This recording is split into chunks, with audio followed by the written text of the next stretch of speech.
Interpretation of Rashad Khalifa.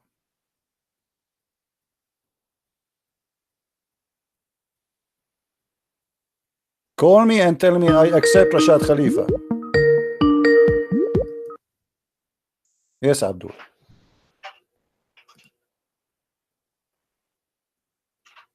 Hello. CP.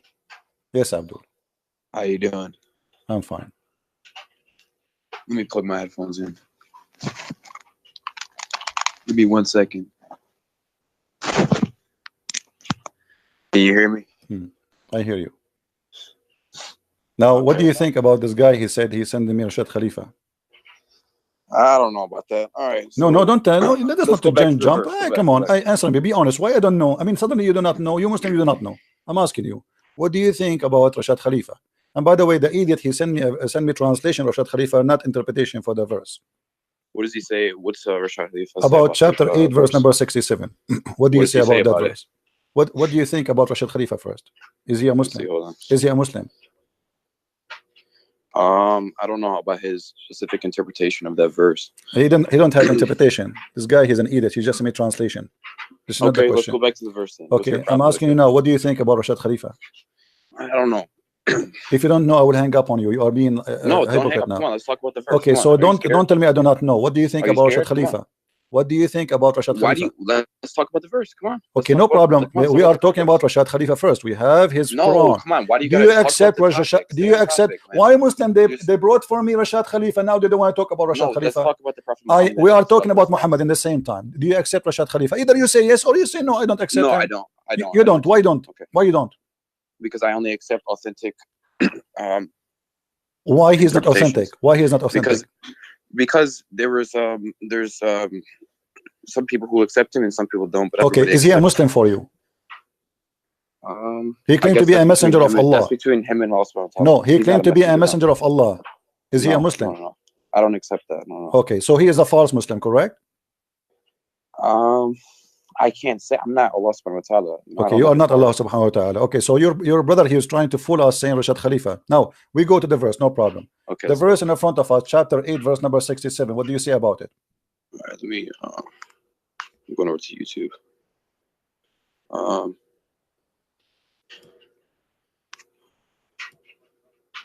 So you see, your brother was lying to us, trying to avoid answering the questions. Okay, so it is not for any prophet to have captives until he hath made slaughter in the land.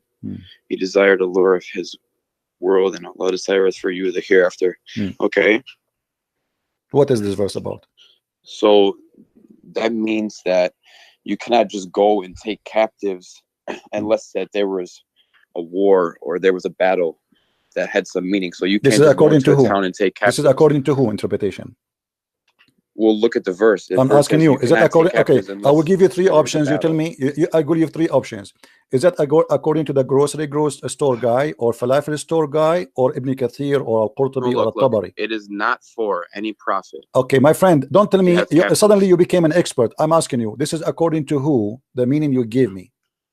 No, I'm not giving you me. I'm just reading the verse. So no, you are not reading the verse because it doesn't say what you are saying. It says it's not for any prophet to have captives unless he has made a slaughter. So you have to make a slaughter, not go to fight. You have to slaughter. Right. Do you see the word slaughter? Yes. Okay, so you have to slaughter, not to take captives. What the verse saying? Why would they slaughter? Because he don't want to have captives. He want to slaughter them. This is what the verse saying. No. Okay. Hold on. Okay, my friend. Let us not waste our time. Let us not to waste our time and your time. No. Look, Numbers 31. Don't tell me look. Don't tell me look. Don't tell me look. This is a Jalalain. Do you accept a Jalalain? Do you accept a Jalalain? It's the same thing in the Bible. Do you accept a Jalalain? You're gonna hang up. Do you accept a Jalalain? Give me any interpretation. Do you accept a Jalalain? Okay, it's in the front of you. I had to close YouTube because it skips forward. I can't hear, it skips. So you read it. No, I do not know how to read. I'm illiterate. You read it. Go ahead. I can't. Hold on. I mean, it skips forward when I'm on YouTube.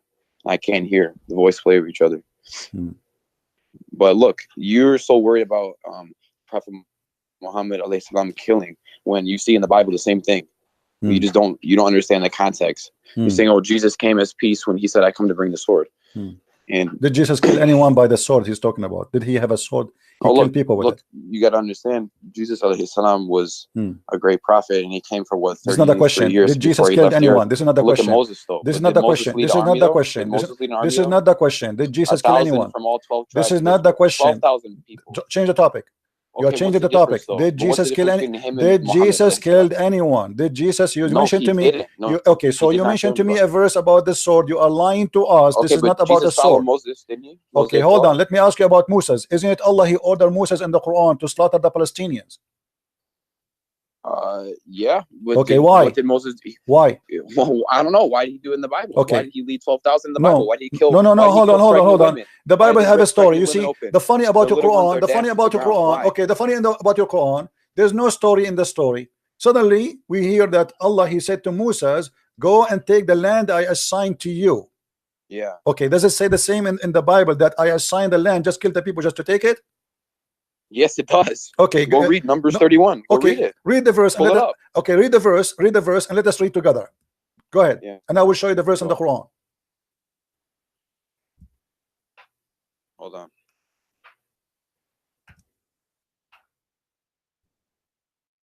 Behind 1 second. Add.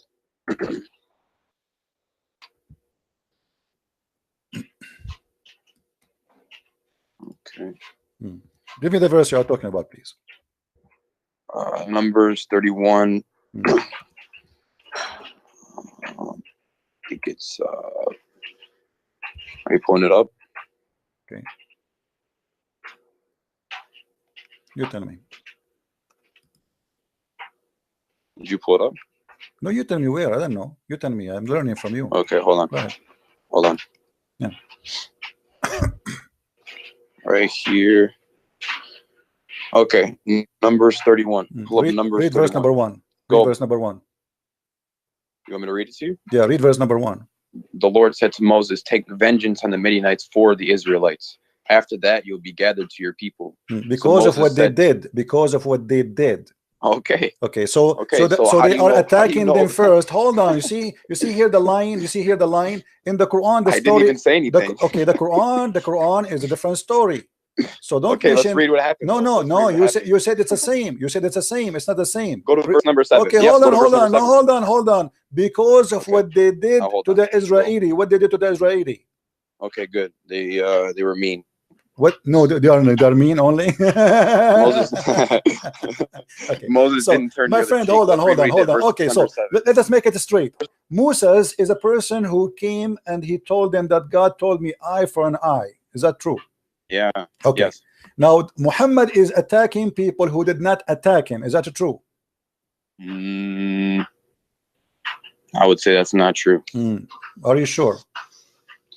I'm sure. Okay, when you're a prophet, he sent a letter. Okay, can we finish the verse? Hold on. We'll yeah. Okay, you see, first of all, why we are jumping here and there all over? Why we don't? You're jumping now. Why you don't want to read? Okay, why you don't want to read the interpretation? Read the interpretation. The verse we are talking about. 1 second. You call me to read the interpretation, and you are refusing. Why? Come on, I'm not refusing. Okay, read it. This is Tafsir al-Jalalain. This is Tafsir al-Jalalain in front of us. Go ahead. Okay. Hold on. A minute behind now. I was on Google. Okay. Following was revealed when they ransomed those taken captive. Father, it is not for a prophet to have until he has made slaughter in the land, fighting disbelievers. You desire to transmit things. Okay. So both of you and the one who called before you. Hold on. Let me make my comment. Yeah. So both of you, the one who called before you and you were lying to us about the meaning of the verse. How did I lie? What did I say? Because you said it's not for a prophet to take captives until he go in a fight. But this is what the verse is saying. The verse saying that you should not accept them to be captives. You have to slaughter them. You should not take them a captive and later you exchange them for ransom. Set them free. What's set them free here? It says he refused to set them free. People, they are asking, we can listen. It's in front of you. People, they say, okay, we can ask for ransom. The Muslim, they said to Muhammad, we can ask for ransom for those captives. Muhammad, he said, no, we kill them. and he gave a No, he verse to said- himself from he Allah. said- and set them free afterward, either by What grace. he free? Where he freed them? Where it says, read, my friend, read with me carefully. Yeah. It says here, this is abrogated, later abrogated, because Muhammad, when he need money, when he need money, he don't slaughter, and when he do not need money, No. He needs to spread the word of no. monotheism, just like He in the says Bible. no. Hold on, and he freed them afterward with the grace or by ransom. Do you see it? Yeah. Okay, so your prophet is the same as ISIS. He asked for ransom when he need money. No, by When- grace. Okay, hold Why on. is it the Okay, grace? yeah, by grace, because if they convert to Islam, Yeah. okay, thank you very much. So you're a If the prophet. Lord wants to be worshipped, Hold you on, think hold the on. Lord wants Okay, pagans? so No. but the So how verse, the the message verse in the goes front in of the us Bible? says that did your prophet says that Allah ordered him to kill all the captives? Yes or no? In this particular situation, hold on.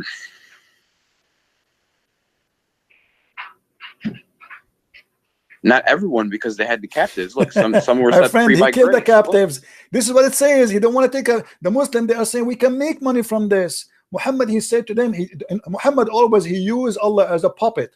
When he wants something to happen to No. silence them, this is what happened. So the Muslims, they used to capture people and then release them for ransom. It's a great business. So now Muhammad, he is afraid if he release them now and he do not need Yeah. money. Why am I going to free them? Those are my enemy. Let me kill them all. So he killed them all.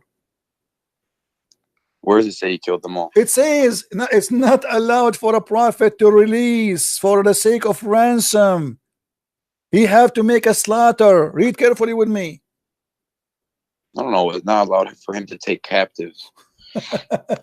What does that mean? It means they are captive, but we cannot. It means we that cannot you keep can't them as just go captives. somewhere We and take a cannot captive keep them as unless you got into a captive. battle. We cannot. No, they are captive already.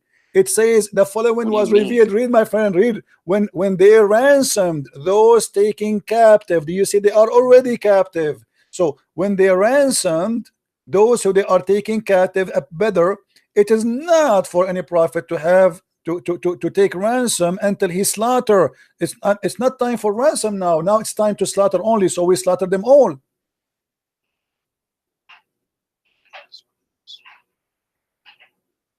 So then, who did he set free then? This is the later different fight, different time. What do you mean? They It's are the saying same- later this verse is abrogated. This is abrogated. The verse abrogated by time, maybe a few years after. Abrogated. What do you mean? What do you My mean? friend, How's it it says, abrogated? it says, hold some on. free. It says the Almighty God abrogated by his words, and he set them free either by grace or ransom. And he said to you, 474, question 7. So quotation 474. So he got money and So set them free. later, oh my friend, later there's verses came because Muhammad he changed his religion, depend in the Yeah. situation. And he claimed always that Allah he changed rules, right? So Mhm. now it says it clearly. What about we show you Ibn Abbas? I mean, why Muslims are going in denial? It's not We're for not any denying prophet, not a proper for any prophet to have captive. Do you see it? Yeah. Okay, from among the disbelievers until he has made the slaughters. So until he conquered the land. So conquering the land is have to happen by slaughter, not by taking captive. Yeah. Look, until he conquers in the land by means of fighting. Read. Okay. And then it says, So, and you by means of desire, fighting, which means look, you fighting, desire to fighting. So lure for when you this fight- world by when you taking fight, ransom it's one from a versus another. prisoners. Okay. This is what the Muslim desire. They desire to take ransom. Muhammad don't Okay. agree. Okay. Can I ask you something? Am Go I ahead. wrong? Mm. Okay. It says here, until he conquers in the land by means of fighting. So when you fight, it's one against someone else. It means someone's fighting you, you fight someone. So until that happens, you can't take any captives. Meaning, I can't just go somewhere in a town that's innocent and go take innocent captives. That's It a means lie, if my someone's friend. going to fight me. That's my Is that a friend. lie? That's my friend. That's my friend. That's a lie. They are already captive. They explain are to me. already You tell me. captive. My friend, why you don't read? Are you blind? It says clearly. Okay. It is I'm not reading. a proper. It's not a proper for a prophet to have captives from among the disbelievers until he had Yes. made slater, until he conquer in the land by the means fighting. He desire to lure in the Lord by taking ransom for prisoners of Badr. They are prisoners of Badr. This is about specifically about the prisoners who already they are prisoners. They are prisoner of what? Of the battle of Badr. Muhammad saying to them, We are not going to accept them to be captives. We have to slaughter them. You want ransom? I don't want ransom. And he gave them this verse.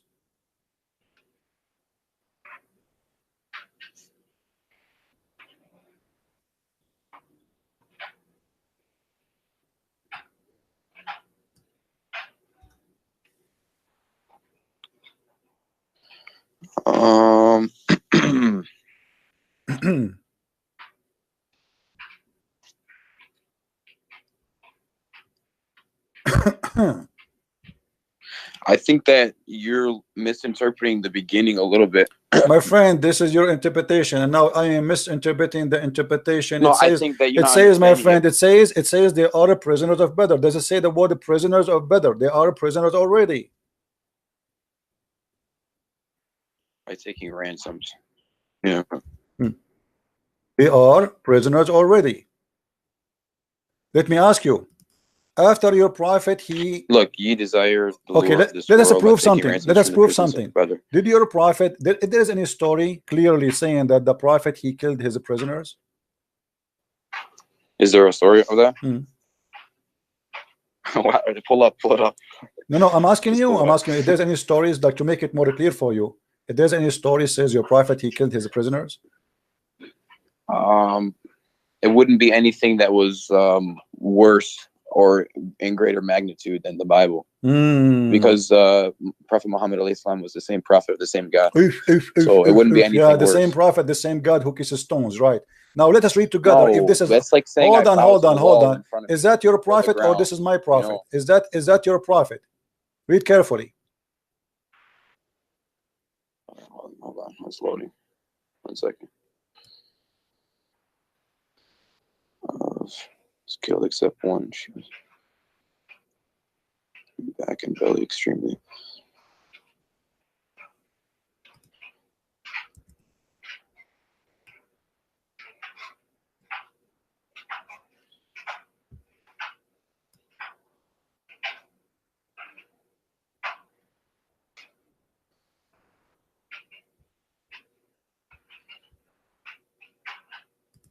I did a new act, she said.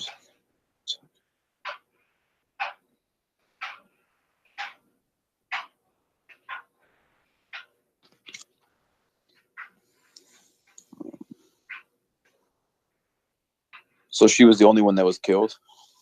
This is another question.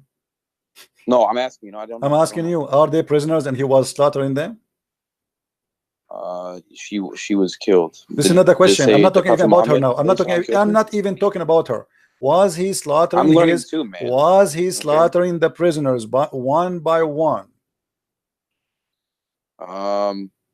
Everyone else besides the women, yeah, because that was okay. So they are prisoners, and he was slaughtering them one by one. And this poor woman, she was watching her tribe being slaughtered, and she went crazy. Why you're a prophet, he slaughters the prisoners? You just said to me that it is not true, the prophet, he slaughtered prisoners. Well,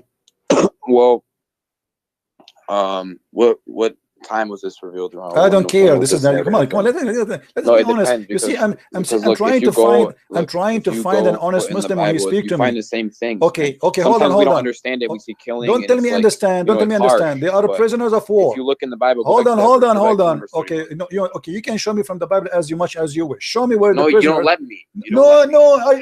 You asked me to read number. I showed you that you are wrong. In number, it says no, I didn't finish reading it to you. It says do to them as they did to you. But let me read it, though. Hold on. Read it? The Jews, in the first verse it says that.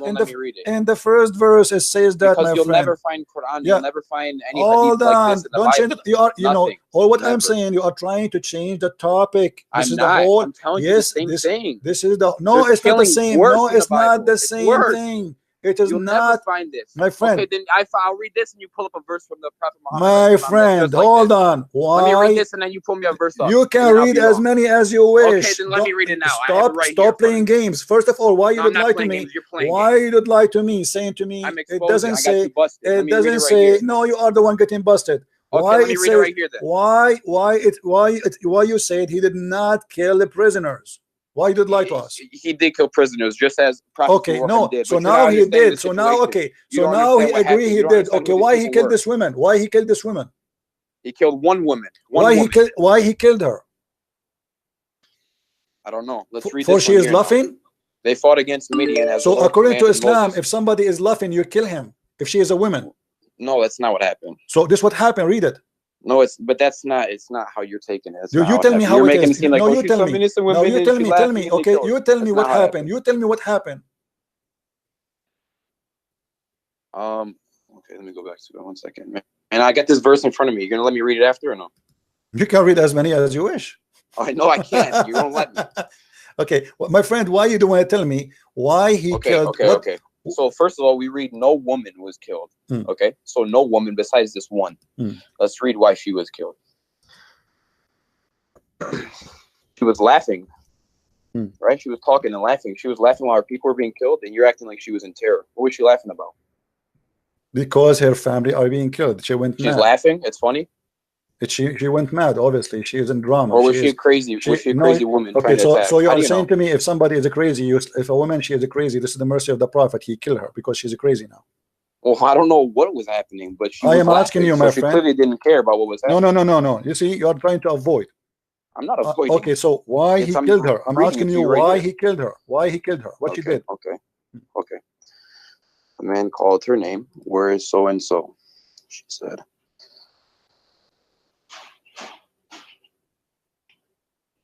I did a new act. What is that supposed to mean? She said. The man took her and beheaded her. Who's beheading her here? A Muslim. One of the companions of Muhammad, the holy prophet Muhammad and his holy companions. Alayhi salatu wassalam.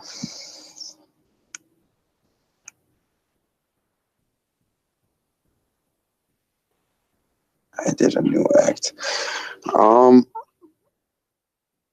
Yeah, he beheaded her, but I don't know what I did a new act. I'm stuck there. What does that mean? She's going. You know, imagine. What I did a new imagine, act. imagine, my friend. Imagine. God forbid, somebody is killing all your family in front of your sister. Isn't she going to go crazy? My family are not like those people, though. Oh, your family are honorable people.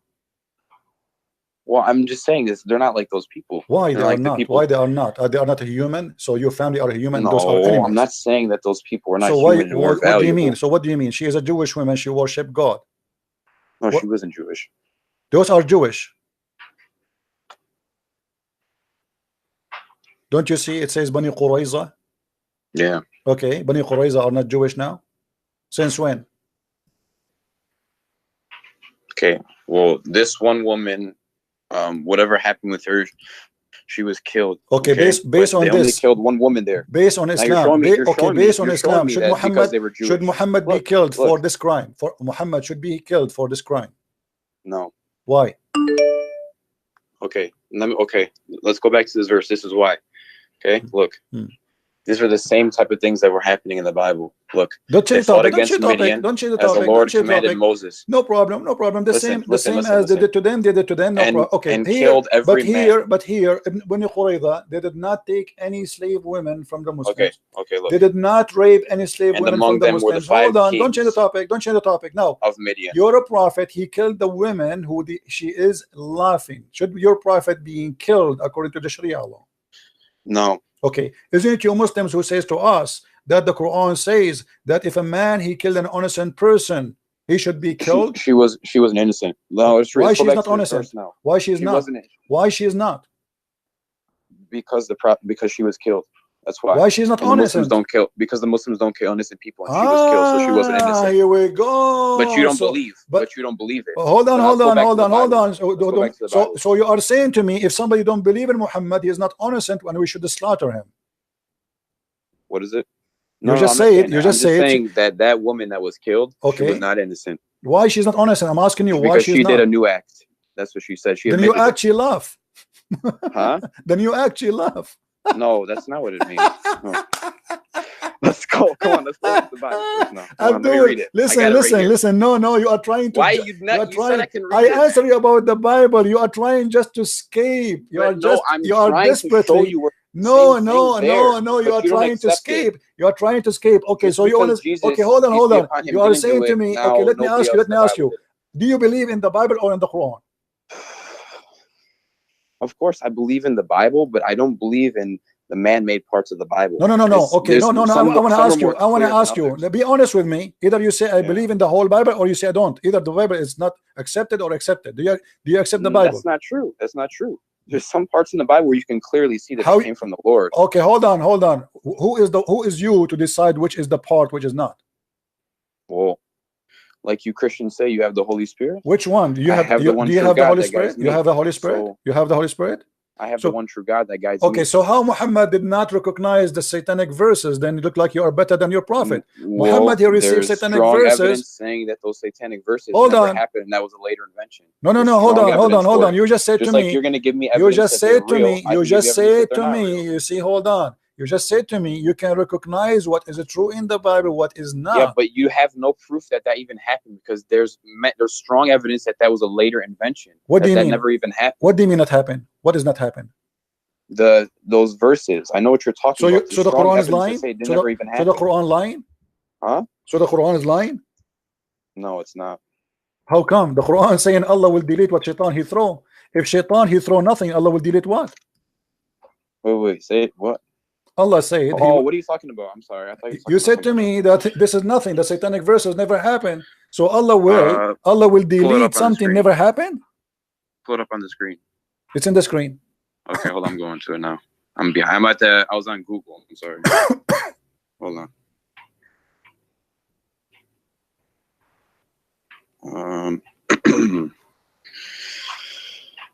Messenger of God with you, but when he recited.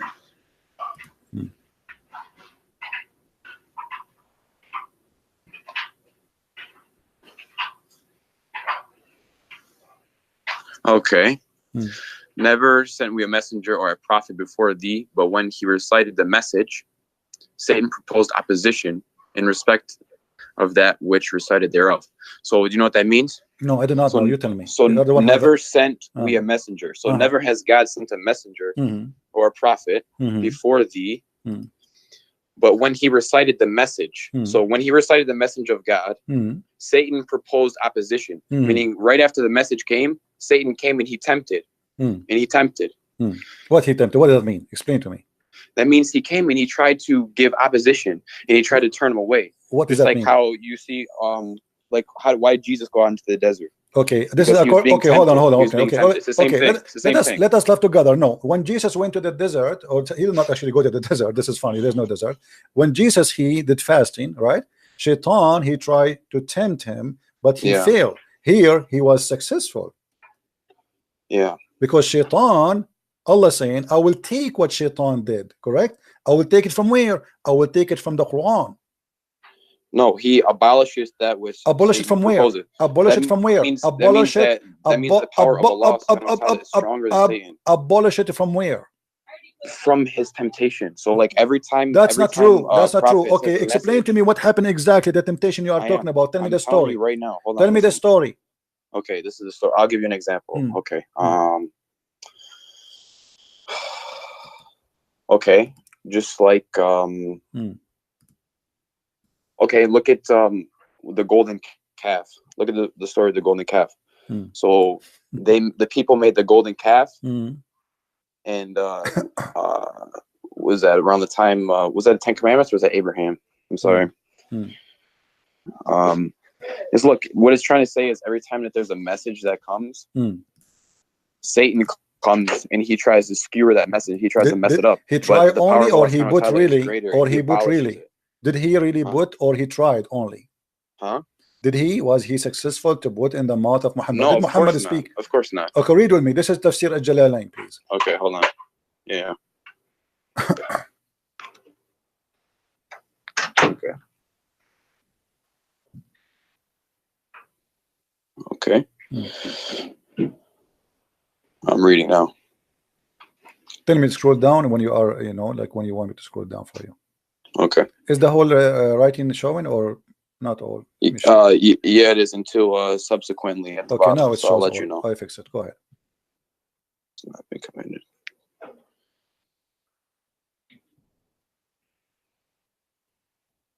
Can you read loud, please? Yeah, sure. Go ahead. This is a prophet who has been. Oh, I'm sorry. And we did not send before you any messenger. This is a prophet who has been commanded to deliver a message. One who has not been commanded to deliver anything, but that when he recited the scripture, Satan cast into his recitation what is not from the Quran, but which those to whom he, the prophet, had been sent would find pleasing. The prophet had, during an assembly of the men of the Quraysh, after reciting the following verses from Surah Al-Najm, have you considered Manat, the third one, had as a result of Satan casting them into his tongue without the prophets being aware of it. The following words, those are the high-flying cranes. Okay, indeed their intercession is to be hoped for. So they, the men of the Quraysh, were thereby delighted. However, later informed him, the prophets of this, that Satan cast onto his tongue, and he was grieved by it. Okay, what is this from? This is a Jalalain. So Shaitan, he cast on the tongue of your prophet. He cast, and he cast satanic verses.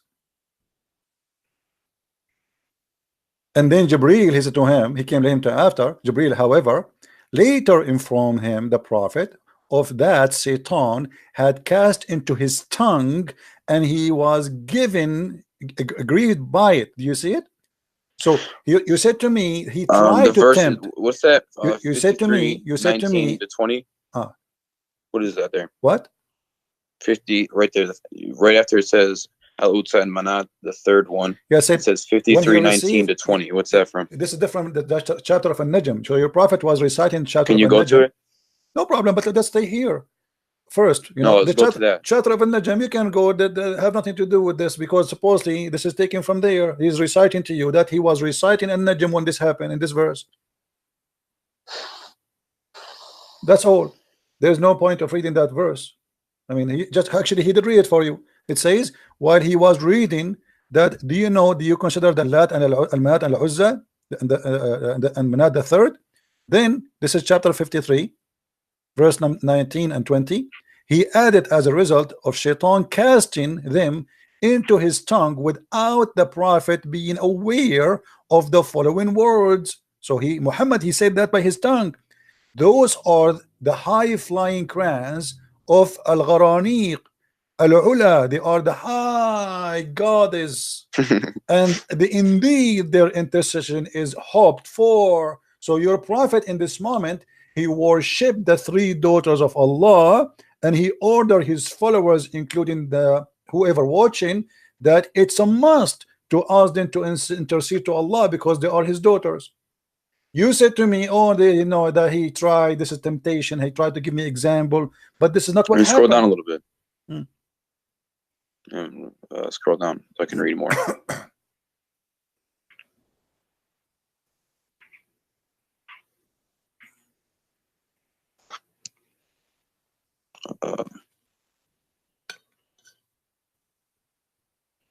Okay.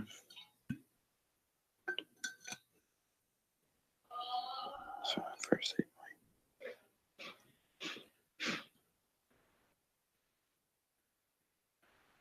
and by the way, just to show you how the Muslim they lie, I'm not talking about you now. The Ibn Kathir in Arabic is totally different from Ibn Kathir in English. They took the whole story off. If I show you right now Ibn Kathir in Arabic for the same story, you will see how the Muslims in the translation into English, they deleted the whole story. It's not there. So now what do you say, my friend? Did your prophet receive satanic verses and he did not notice? What is this? Can you go up to the top? Don't go down so I can read more. Go up to the top. What is this? This is Tafsir al-Jalalain. This is the official government website of the Kingdom of Jordan, and not my website. Here, if you go down, it says this is a translation of Firas Hamza, Tafsir al-Jalalain, by the Royal of Ahl al-Bayt Institute, which means that the Family of Muhammad Institute of the Islamic Thought, Amman, Jordan. All right, this is an official Islamic government website. Now, as you see here, your prophet received satanic verses, and now here we want to ask you a question. As long we came to the conclusion that this is really what happened, how we can trust Muhammad that he is not a satanic prophet? Well, see, you're showing me this here. I got to do some more research on this, but we did research already. Here we go. I mean, I don't, did you do research more than Jalalain? I mean, are you saying to me that you are more scholar than a Jalalain? I'm just saying I'm not going to jump to a conclusion, because I don't do that. I usually okay. Let us go by the story in front of us until you find me my friend. Until you find me until you do your study. For now, the story in front of us based on this. How we can trust Muhammad to be a prophet of Allah if Allah is God, not a prophet of Shaitan? There's countless reasons. Why? That's kind of like a silly question. Why? You go, hold on, guys. This is a silly question. If we have a proof from Islamic reference, even from the Quran, that Muhammad he received satanic verses, and then you are saying to me it is silly to think Muhammad is a satanic prophet? If he admit that this was not from his God, this is from Shaitan, and then the angel came to him and he says to him, according to Muhammad, you see, Allah said, Muhammad said, we have no witnesses. The only witnesses we have, according to the story, people they saw Muhammad praising the 3 daughters of Allah. Now, because of that, Muhammad he been exposed, he got busted. Okay, the only what I can think of right now until I do more research is this.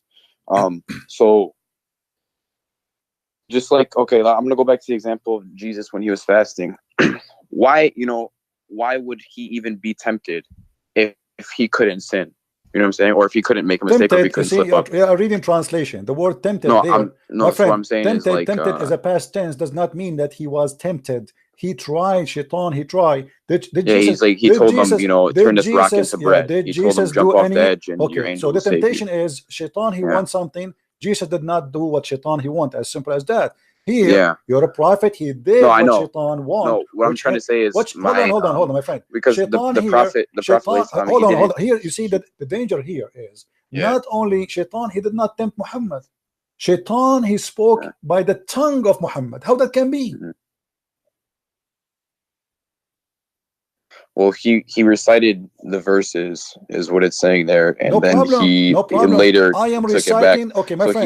He affirmed that it wasn't. Let us say I'm reciting the Quran, my friend. I'm reciting the Quran, and I am a prophet. Then how Shaitan can control the tongue of a prophet, not the tongue of anyone? How he can do that? Maybe it was done to him to show that he was human. I don't know. You know what I'm saying? Okay, I can't give you an answer right now. I will give an answer. I will give an answer to prove to you that Muhammad is a satanic prophet. Read with me carefully what we will show you in the screen. Okay. The Quran said that Shaitan has no authority except those who follow him. Shaitan have no authority over Muslims except those who follow Shaitan. Do you see? Hold on, English. You mean English? Yeah.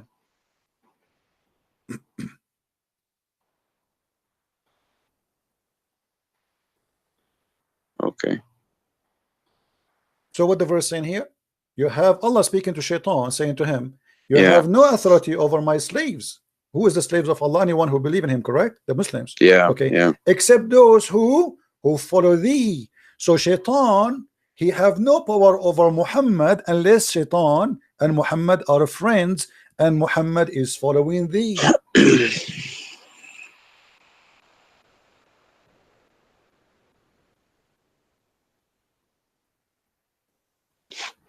No power over any of them, save such of those who has followed thee. That's problem here. That's disgusting. That's crazy. No, I see where you can see a problem there, but so you don't see any type of way that you could work yourself through this situation to see how he's a prophet of God. My friend, hold on. I mean, why are you are an adult? Because see, no, because I'm what I talking see to you. you're doing do you know? is Do you know why I did not hang reasons. up on you until now? Usually, because hold on. You're Do intimidated. you know why I don't hang up with you? Because usually I lose my patience with Muslims and I can't take it no more. The reason I find in if you are like more reasonable than the rest. You try to trying. You try to hide the stuff, but you are still have some honesty on you. I feel it. Now I'm asking you. The verse in front of you, it's very clear. It says you have no authority. The only thing I could see is that he's not following him, because that's the whole point. He's not following him. Hold on. No. The other verse proved to us that he's following him, because you have no authority over my slaves except those who follow thee. How Shaitan was able to control the tongue of Muhammad? The verse here saying that Shaitan have no authority over anyone who is a normal Muslim. What about someone he is a prophet of Allah? So you have no authority over my slaves. You have no power except only those who follow thee, not tempted by thee. They follow. So here Muhammad, in order to be under the authority of Shaitan, he have to be from one who follow thee. If the Quran is the book of God and God is saying the truth, I'm gonna ask around to see, because that it means one of two things. It means that either because it says here that he has no power of any of them unless they follow him. So it means that either he didn't say those verses because he has no power, or it means that he did say the verses and there's the problem, like you were saying. So that's why some people don't accept those verses, because of this verse right here. You know what I'm saying? The verse. The problem is, do you speak Arabic? No, I don't speak Arabic. The problem, you don't speak Arabic. In Arabic, it says clearly that he received the verse, because in Arabic it says that whatever Shaitan he cast into the tongue of the prophet, Allah will take it away. It doesn't say if Shaitan he try. It says whatever Shaitan he did, Allah will take it away. So we cannot say I'm going to research. Isn't that kind of like when if you like say a cuss word that's kind of like a bad word, but then you ask for repentance, and Allah takes it away? My friend, let us be honest here. He is reciting Quran. Yeah. Okay. The word of God should be protected by God. This is a special thing. It's not I'm talking to you. Okay. Sometimes I make a mistake. I want to, let us say a mother, she want to call her son. Instead of calling Ahmed, she called Muhammad, correct? Yeah. Okay. But this is a different story here. Here we have a special delivery of the word of God. So how Allah preserved his words, he should not allow anyone to play with them. Here we have a big problem. Nobody can and no one can have authority over my slaves except those who they are bad, the criminals, those who follow thee. And then we find that Shaitan, he controlled Muhammad. Secondly, my friend, and I want you to be honest with me, how I know that this verse itself, the one it says that whatever Shaitan he cast, Allah will take it off. How we know that this verse itself is not made from Shaitan himself?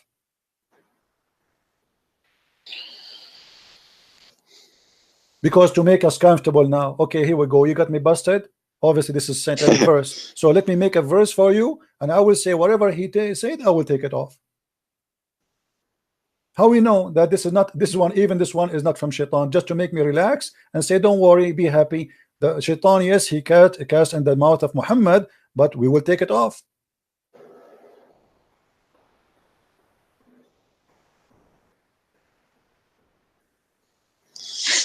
I don't know, man. On this one, I don't know much about this. Okay. This is my first time taking. I'm just walking with you step by step. I'm walking with you step by step. Now listen to this.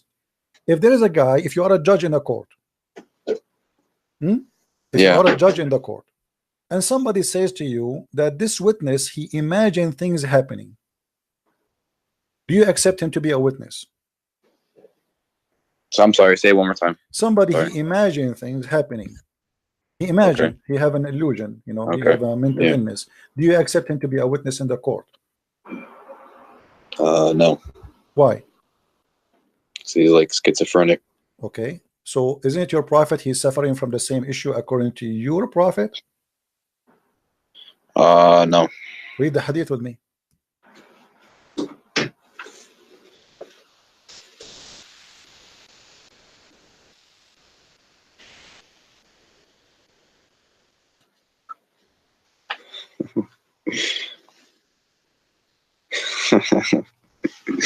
Why you are laughing at? Are you laughing at your prophet now? Come on, that's not right.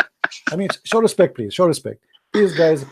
Please tell this guy to show respect, not to laugh at his prophet. No, man, I'm laughing. Because already you got your prophet busted. You said you will not accept him because he have what? Schizophrenia? You said that, right? I don't know how to say it correctly. Say it again, please. How you say that word? Schizophrenic. Schizophrenic. Okay, that's a big word for me. I need like a week to learn it. So your prophet obviously is suffering from the same issue. How we can guarantee that when he says that he is receiving satanic verses, he is not just a madman, or even in the best scenario, he is really receiving satanic verses? How we can trust this man is even seeing God or seeing an angel, or he is receiving the Quran? How you can trust him? You just said to me, I will not accept him even in a court, in a normal court, like somebody witnessing for anything. It's just a stupid court. Yet you accept such a guy to witness for you for God. Yeah, I've never seen this one. Okay, so what we would do now? What do you think? It's tricky, man. I don't know. And by the way, this is sahih. We cannot say it's weak. Yeah. Okay. Now, additional thing. What about Muhammad? Even his sex was not true. Is what? Even his sex, he never had sex for real. He imagined having sex. Well, you are laughing. Show respect, my friend. Come on. Read carefully with me. The prophet continued for such and such a period of time, imagining that he had sexual relationship with his wives, but in fact he did not. Like a wet dream or something? No, that's not dream. No, that's not dream. He think he did in daytime. He think he is having sex, but in fact is not.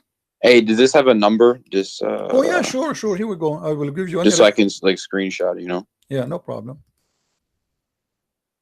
This is Sahih al-Bukhari, hadith number 6063. Do you see it? Let me put this in notes. Book number. You said, what was it? 6063?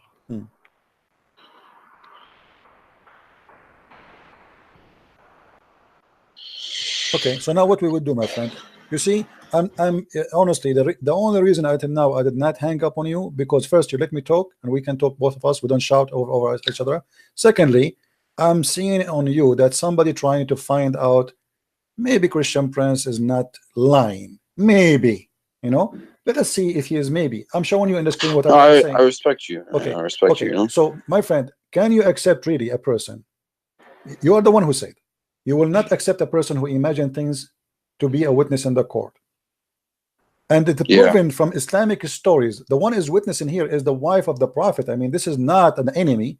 This is not this is the most respectable women in the history of Islam, actually, for the Muslims. So how in the world we can accept Muhammad to be a prophet? Read with me what hadith here it says. Do you see it says bewitched? Yeah. Okay, what bewitched mean, you know, in your definition? Bewitched. That's like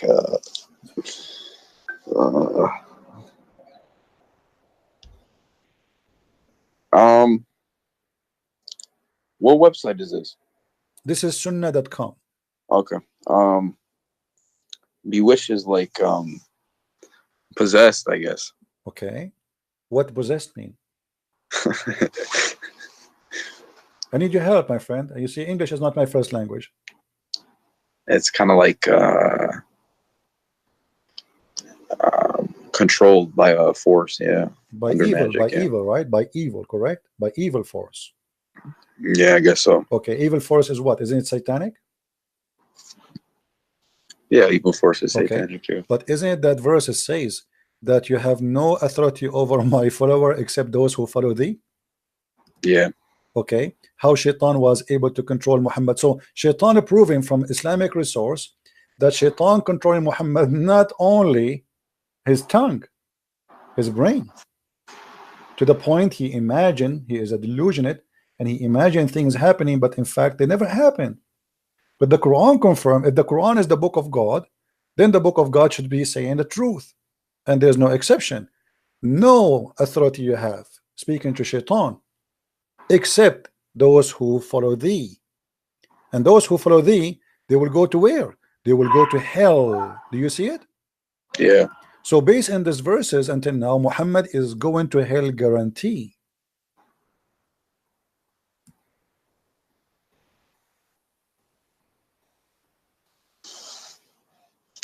Yeah, I understand your point here.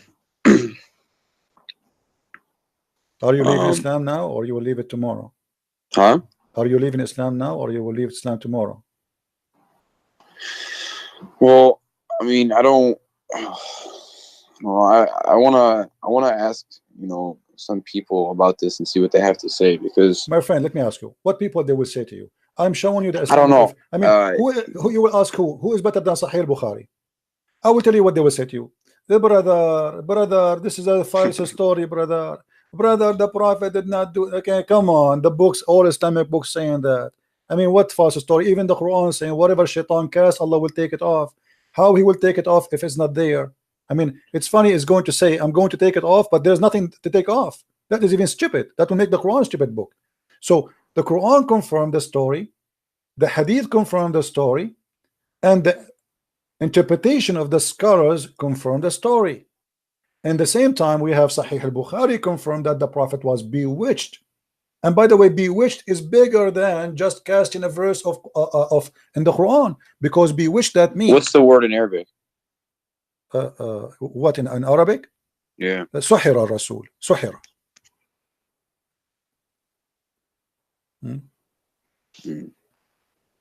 Right? So here we have a bigger problem. Okay, here it says أن النبي صلى الله عليه وسلم سحر حتى كان يخيل إليه أنه صنع شيئا ولم يصنعه. So the prophet of Allah was bewitched to the point he imagined himself doing something, in fact he did not. Okay, what if Muhammad he was imagining that he saw Jibreel? What if Muhammad was imagining he was receiving? Well, he couldn't have imagined that he saw Jibreel. He saw, you know, something. That wasn't an imagination. Why not? Well, because he couldn't read or write, so something was giving him the knowledge. My friend, what I mean, what does have to do with reading or write? Let me tell you something. No, because a man cannot just come up with that randomly, you know. No, he can. The Quran is the most silly, stupid book. What are you talking about? You see, because for you, I'm not insulting. No, there's a lot of scientific things in it. What's scientific? Okay, show me one. Okay, hold on, guys, hold on. Our friend here, his conversation is getting even nicer. This is my challenge. Pick up for me one scientific, anything you wish, the best you have, and I will get it busted in less than a minute. Okay, go to Surah Al-Ankabut. Al-Ankabut. Okay, what it says? What was it? It was in the verse, Allah subhanahu wa ta'ala says about those who take protectors other than Allah is like that of the spider who builds his house, the flimsiest of houses. And in that verse, it's the Arabic conjugation, the female conjugation of the spider building the house. And they didn't know that the female spider builds the house, but nowadays we do. There's one. Okay, my friend, can you give me the verse to be sure that we are talking about the same thing? Hold on.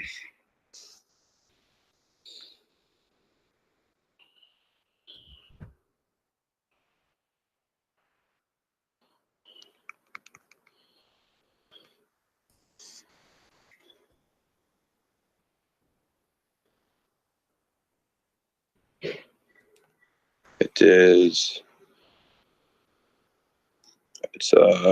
Quran 29:41. Okay, it's in front of me. Where it speak about the female ankabut. I want to see that.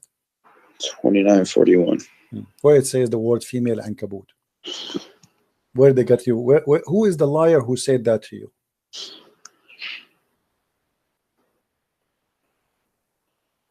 Unto herself a house. Where is herself? What her house? she taketh unto herself a house. What she? This is the translation. In Arabic, it doesn't say that. What does it say? No, it says اتخذت. Al-Ankabut, اتخذت. It took. My friend, in Arabic language, this is how silly the liars who lie to you, my friend. In Arabic, we say to all spiders, we call them Ankabut. It doesn't matter it's a male or a female. The same as the ant, we call it Namla. You understand me? Yeah. The same as Nahla, which mean bees. So there is certain insect, we call them, this is an Arabic word used by have nothing to do with male and female. So they lie to you and they make it a miracle. In fact, it is a mistake, and I will show you why it's a mistake. It says the likeness of those who choose other patrons, then Allah is the likeness of the spider when she takes, according to the translation, into herself a house, and Lu, okay, and the frailest of houses is the spider of house. Actually, it is the most strong house, and I'll explain that to you. You see, when you compare, when you, hold on. I know about this spider. No, hold on. But before we finish, my friend, 86, let me show you the mistake. Let me show you the mistake. Before we when we compare, do we compare my house to a house of a spider, or I compare a house of a spider to a house of other insect? Well, it's saying, because the woman builds it, and there's the man no is the head of women, the there's house. no women, my friend. The same lie, my friend. The male after my friend. If you go to dictionary, you can go right now. Take the dictionary. You will see the word Ankabut is okay. What is the word male for Ankabut then? Teach me. No, it's when she builds. No, doesn't say that. Right? Doesn't say that, my friend. This is a female word, which means this is a word we use for a spider. It's a female word. The same as we say, there's certain words we say nahar. Nahar is not a female word, but is the nahar, which means river. Is it a male? It is not.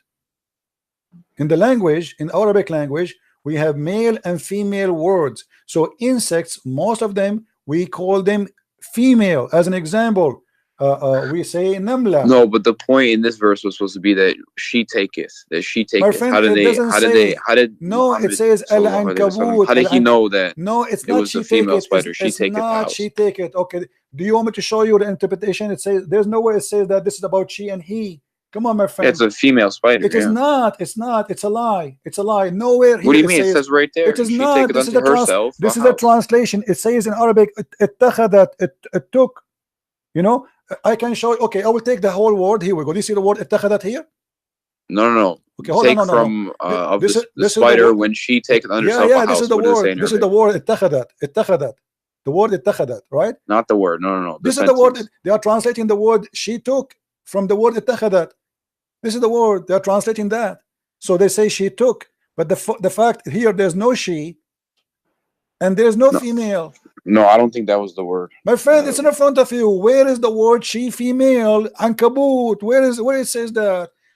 If I show you now the dictionary, do you agree with the dictionary? No, I don't think it's that Arabic word, but I forgot what it was. So let's go to the next verse. Okay, next verse. What verse? Give me. Okay, Quran 86, verse 1 to 3. Okay, 86. 86, 1 to 3. Okay. All right. Quran 86, verse 1, 2, 3. Okay, where is, are you sure? Sorry, 86. You said 86. 86, yeah. Okay, are you sure you want to choose this one? I warn you, this is a bad one. Very bad choice. I'm telling you. I mean, this is horrible. You have a horrible choice now. But anyway, it's up to you. Go ahead. What is the? Hold on. Go ahead, read it.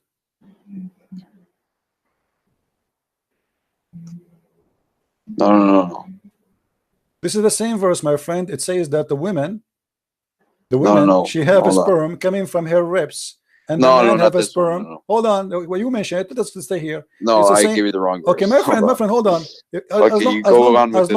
As long we are here, this is the same verse saying that the women she has. No, but did you know that actually the ovaries and the testes are actually up? My friend, what? They're ovaries? up between the ribs before they you drop. See, the Muslim, they are lying to you, my friend. This is about the man and the women. And who knows the Quran better than the Prophet? Tell me. Who can explain the Quran more than the Prophet? Do you know? More than him? No. Okay, what if I show you what the Prophet explained this? This is about Tariq. You know Tariq, the star? But even this one is a mistake. How? Okay, because simply Muhammad, okay, you see, what the problem is, the Muslim, they You know what? Can you pull that one okay, up? hold on, okay, let us go, no problem, here we go, chapter 86. Here we go. Yeah.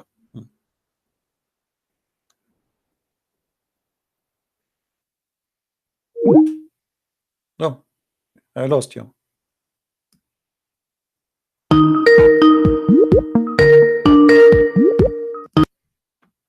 Sorry. Okay.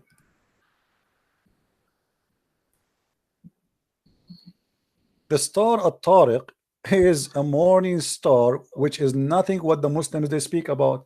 The Muslims they say no, it's the knocker. It's like the knocking. No, actually, At-Tariq, yeah, my it's friend, like a At-Tariq. Do you know what Tariq mean? The one who knock at the door, the visitor. yeah. Yeah. Okay. Yeah. So yeah. At-Tariq in Arabic have nothing to do with what they say. Here we go. It's in front of you. Do you see the interpretation? Yeah. Is it the morning star? Oh, it's the morning star. Yeah. So why they are lying to you? Suddenly they change it. They find something. I thought it was the knocking star. See, no, it's not. It's you see. Let me tell you something. All those articles, you can go read my book, Quran and Science in Depth. I get them busted all. So they lie. They take. Give me 5 seconds. I'm unplugging, putting my charger. 1 second. All right. So as you see, everything you give me another one. Let us switch to something else. I will keep going with you. Maybe you can find something finally, maybe something truthful. Not all of them, they are lying. On speaker. Different one. Give me a different one. What was it? Give you another one? Yeah, give me. Maybe because until now, all what you said to me, it turned to be false. Okay, how about the center of the earth is made up of mostly iron, a little bit of nickel. It's made of mostly iron, and then the center of the Quran is verse? Al-Hadid. What verse? Huh? What verse? Chapter 57 is Al-Hadid. It says what? Explain to me what it says. So Al-Hadid, that's iron, right? So meaning that the creator, the center of both of creation, so the center of the book, where it says and that? then the center of the earth, where it says that exactly, iron. Do you know? No, it's the name of the chapter, because there's 114 chapters. I know, but half of 114 is 57. Where it says that is center of the earth, where it says that? Oh, the center of the earth is. Look it up. Google. Where in the Quran it says that this is the center of the earth? Where it says that? Well, no, it's the center of the Quran and then the center of the earth. They're the same thing. What center of the Quran? This is not the center of the Quran. How that can be center 57. of the Quran? Oh, hold on. Okay. Do you know mathematics? Yeah. Okay. The Quran is how many verses? It's 114 chapters. Okay. What is the middle of it? 57. No, that's not true. Let me teach you. What do you mean? Let me teach you some mathematics, my friend. Half of 114 is 57. No. Here we go. You see, when you say okay. First of all, the Quran, which is you have today, the numbers have nothing to do with the Qurans of Muhammad. If we go to according to Revelation, is it going to be the same? It's not. Have you ever heard that the Quran you have today is not according to Revelation? Yes or no?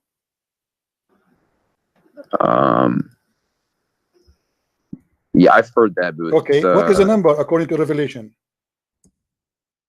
But then, even if they put it together like my friend. This is Uthman. The people who work for Uthman, they put it this way. So, are you saying to me that the one who put it, they better than Allah? Because Allah, He put it in different order. You Muslims, you change it, and now you are saying to me it is in the half of the Quran. Yeah, but how do you know that they didn't put in the order that Allah wanted them to? No, that's mean they are prophet too. That's mean they are inspired by Allah and they are prophets. That's mean inspired, but not prophet. That's mean they are prophet too. Now here we go. This is the Quran according to Revelation, and let us see where is the chapter of Al-Hadid. The chapter of Al-Hadid. Here we go. Let's go in here and search 57. Okay. All right.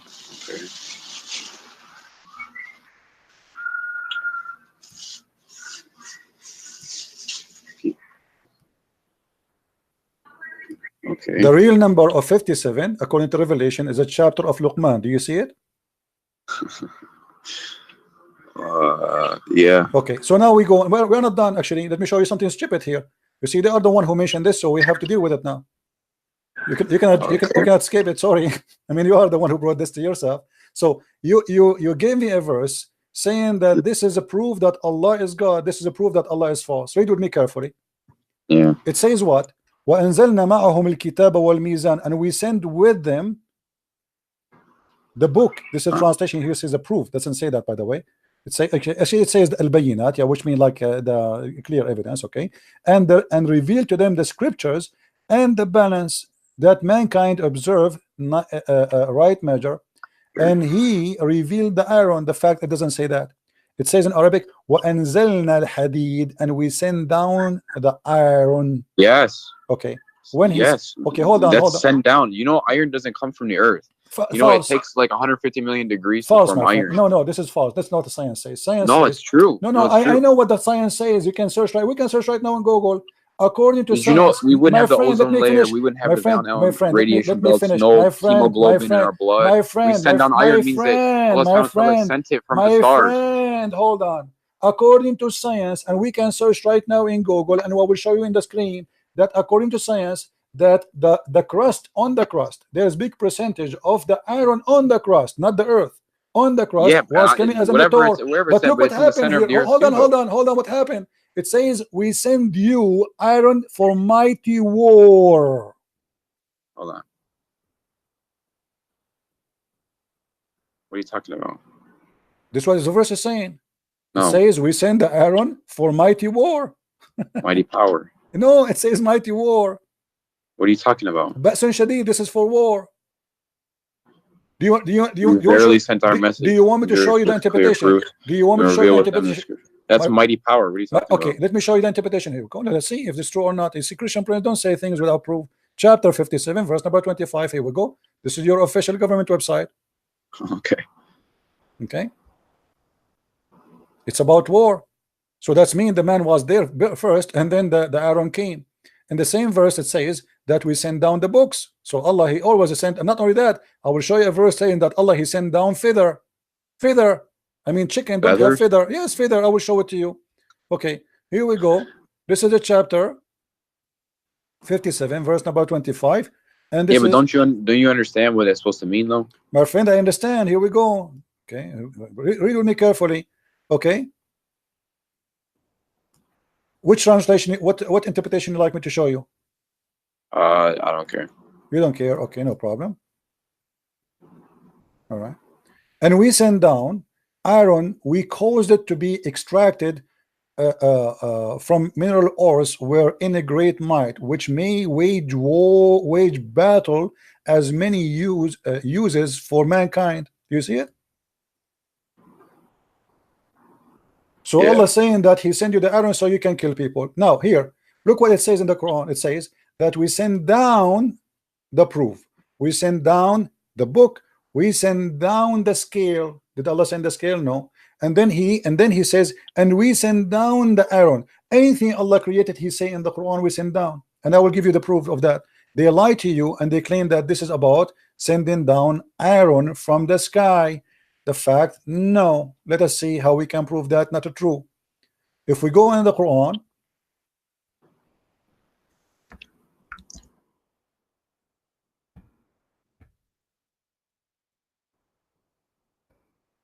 one of the problems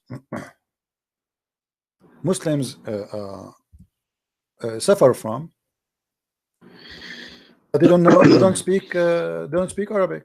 You know, the Quran says we send down on them libas and warish. You have the verse up right now? Okay, I'm the website for some reason froze. Let me try a different website. Hold on.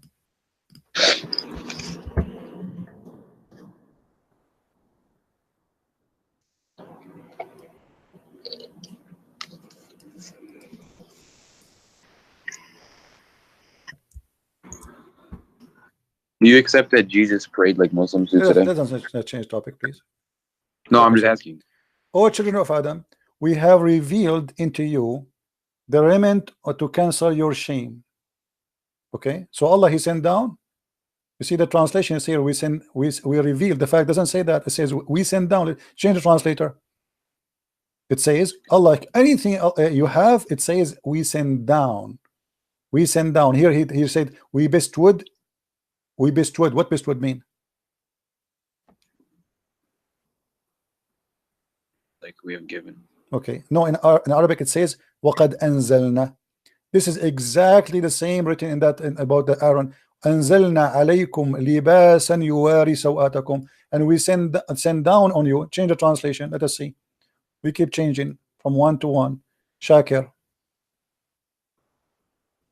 Here we go. This guy, you see it? We have indeed sent down to you clothing to cover your shame. Okay? In the top of that it says warishan. Here they cover that. It doesn't say, they didn't say rishin. Rish and feather. Rish, the word rish is feather. This is the word rish. So it says the same thing. No, the translation is wrong. They hide the same word. Thing as the hadid. Yes, we send down clothes. Did Allah send you clothes really?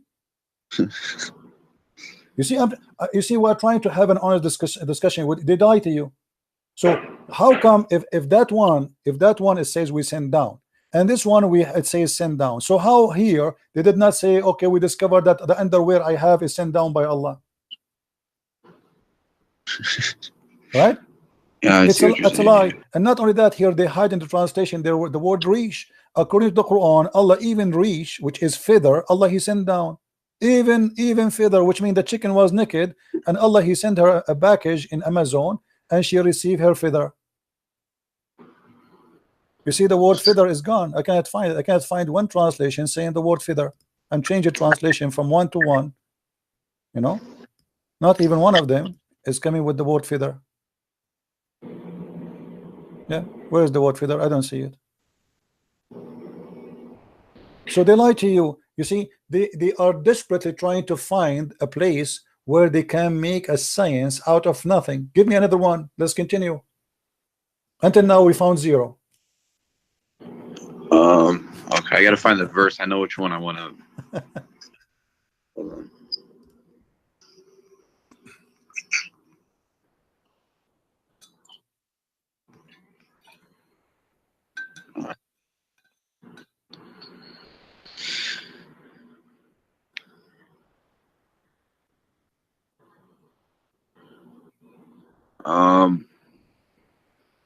Surah At-Takwir.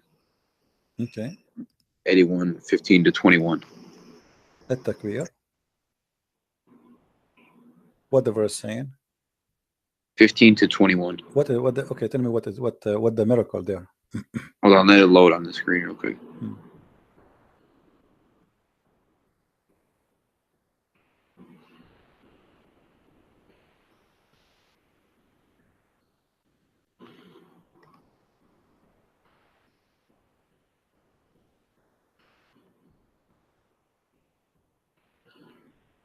Okay.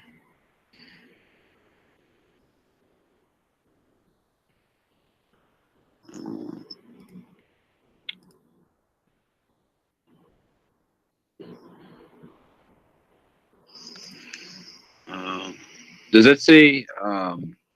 So I looked it up on Quran.com. I think it is here, or it's legacyquran.com. And it says that the translation here says, "So I swear by the retreating stars," for verse. It says that, and then it says those that run their courses and disappear. This is not a star. This is a planet. It says planets. Yes. It doesn't say stars. Al-Khunnas is not a star. It's a planet.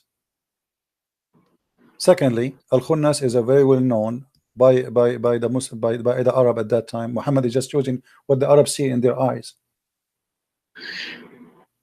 No, hold on. Go back to the verse. Okay, the verse. Here we go. I'm going to tell you what it was. Okay.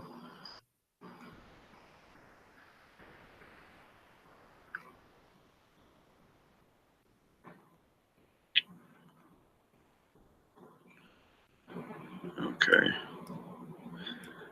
So, In the other translation, it was for the stars, but it's my friend, for the planets that recede. Even if they are stars, let me show you here. There is a mistake. It's okay, the scientists nowadays, they see no, that no. You when see, they're everything in the Muslims, universe is expanding outwards, and they used to think it was static. That is a lie. This is not what it says. Have nothing to do with any of what they are saying there. You see, the planets that recede, you know, they're moving away. My friend. As long, okay, you want to talk about the shape of the planets? You want to talk about no. It means like that, like from us, everything is moving out. Like the universe is expanding. So like the planets that recede, like every other planet around us is moving away. Your prophet said that the earth is getting close from the sun.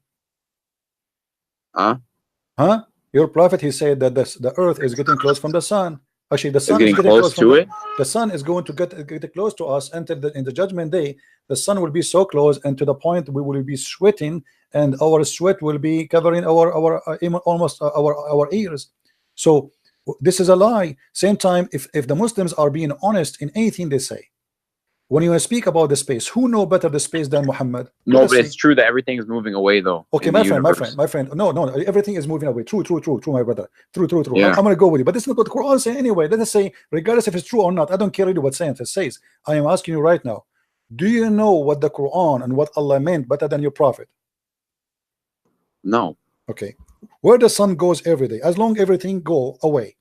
Okay. Where the sun goes every day. Where does it go? Yeah.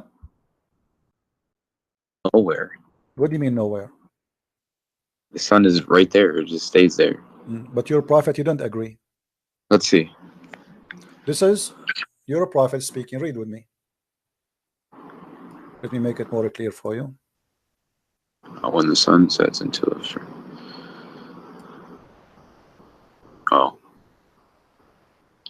sun goes. So here we go. Your prophet here saying that yes, the stars goes away. I agree with you now. Are we happy? And then a time will come when you're about to pray.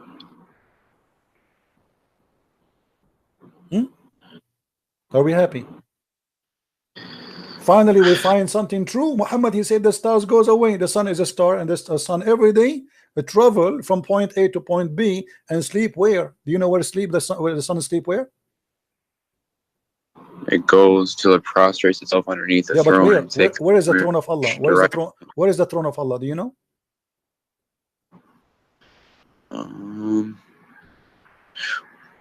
Well, that's I don't find a problem with that. Hold on. What do you mean you don't find a problem with that? No, hold on. Oh, let me read. Hold on. And then yourself would not be accepted.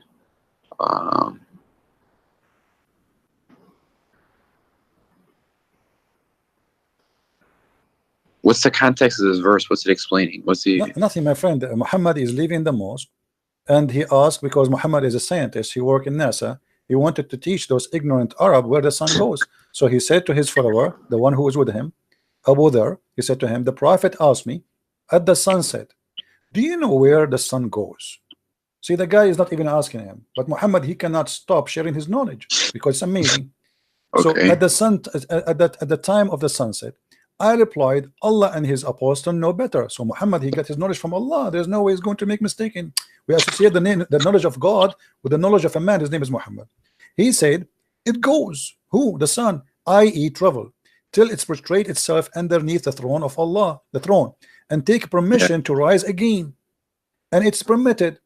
Then the time will come when it will be prostrate, which means the sun will ask again for permission and will not accept it, but will ask, will be order. It says here, it will be asked permission to go in its course, but it will not be permitted, but it will be ordered to return whence it has come. So it will rise from the west. So it came from where to Allah? It came from the west. Now let me draw this for you, so we can have a better understanding for this hadith. All right, just for the better understanding. The sun is here. Let us draw this. The sun now is here. Your prophet is here. He is with his friend in his donkey. This is Muhammad, and he's a friend. Muhammad, he said to his friend, the sun, do you know where the sun goes? Okay, actually I should put the sun, sorry, in the other direction, because now the sun is in the west supposedly, so I will make it here. So the sun is here, and the sun now is going down, and Muhammad, he said to him, now the sun is going to prostrate itself under the throne of Allah, so the throne of Allah have to be in the west based on Muhammad explanation, because it's going to the west, so Allah's throne is here. And now the sun will be down the throne of Allah. And then in the morning, before the morning come, the sun will ask Allah to go and raise again from the east, and will be permitted. But at the end of the time, Allah will say, no, go back from where you came from, which means she came from the west last time. Now we go back from the west, and we will raise, or what's going to be rose from the west. So why the Muslims, they are busy speaking about science in the Quran? And by the way, this is confirmed in the Quran. Isn't it the Quran says that the sun set in the murky water? Yeah, but that's like when you see like that it looks like water, you know what I'm saying? Yeah, but it does it say that the sun set in the murky water? Yeah, I know. Okay, is that a scientific mistake, or this is something you think it's right? How the Muslims, it might be figurative, you know. How the Muslims explain this? Do you know how? I will help you. The Muslim, they say, oh, this is from the eye perspective of the guy Al-Khadr. Yeah, but it doesn't say that. Read me carefully, my friend. Who is the one who's talking now? Allah. Huh? Allah says, they ask thee, ask who? Muhammad. A bunch of Jews ask Muhammad about Dhul Qarnayn, the man with the two horn. I mean, have you ever heard of a guy, his name, the man with the two horn? What's his name? We don't know. Obviously, he's talking about Alexander the Great. Say, I shall recite to you, you are remembrance of him. Who is talking until now? Allah. Lo, we made a strong in the land, and we gave him into everything a road. So Allah is the one leading him. And then till when he reach, do you see something wrong with me here, my friend?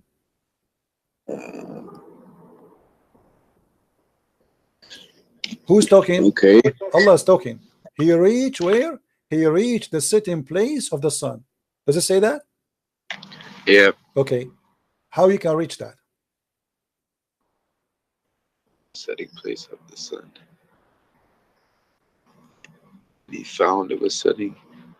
No, before you continue, he found it sitting in murky water. But before we go, we are trying just to analyze, you know, to understand. When you say I reach the sitting place of the sun, it means it's a place, correct? Yeah. Okay, so now it's confirmed that the one is talking, speaking about what happened to this guy. It's not the guy says, I thought I reached. Allah is talking. He until what? Until he reached a point. What is that?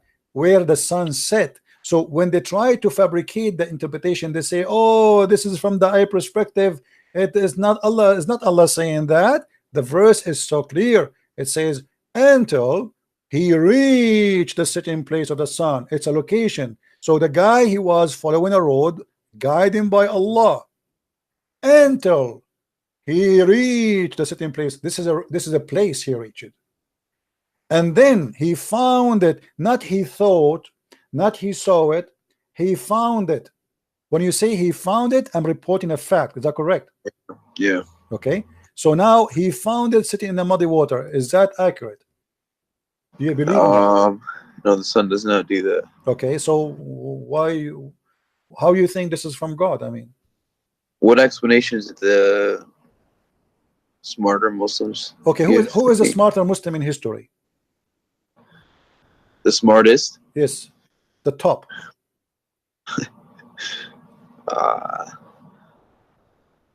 Muhammad, maybe? Muhammad? Of course. Okay, what if I show you what Muhammad said? What you would do? Let's see. Okay, let us see. Because now the Muslim, they will say, oh, Muhammad, obviously he's an idiot, he do not know what he's talking about. Here we go. This is your prophet explaining the verse. I was sitting behind the Messenger of Allah, SAWSFM radio station, who was riding a donkey while the sun was setting. He asked, do you know where this set?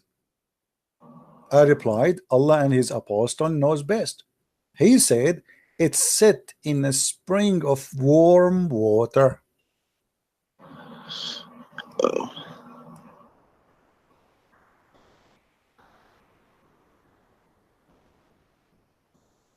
And this is the interpretation of the smartest ever Muslim.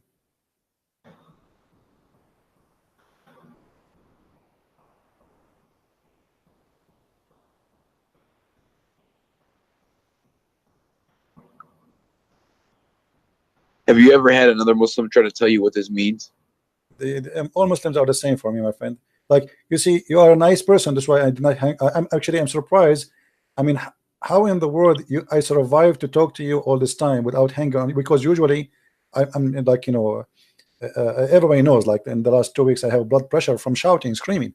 So when we talk to Muslims, the second you show them something stupid, they start screaming, shouting. They will not let you read. I mean, but you are not doing that, and I respect that on you. Now you tell me, what is that? Now let us assume they will say to you, this is Dave. It's not. You know the story, right? You know the story of Dave, Sahih, you know the story, the song. This is Dave, this is Sahih, this is Dave, this is, you know, it is not Dave. Wait, what? It is not Dave. The hadith is not Dave. This is a proven story, and the reference is all over. So Muhammad, he agreed with the Quran. Why Muslims, they lie and they say, oh, this is from the ayah perspective, this is not what Allah is saying. So the verse saying clearly, he reached the sitting place of the sun. How in the world you can reach that place? I can reach that when I am sitting in my ass right now. From my window, I will see the sunset in a few hours. I do not need to go anywhere. Right? Yeah. Okay, so this is a lie. Not only that, look what happened. What about a few verses after? Here, the same story, and then he changed the road. He took different highway. Okay, now till when he reached the rising place of the sun. What the heck is that?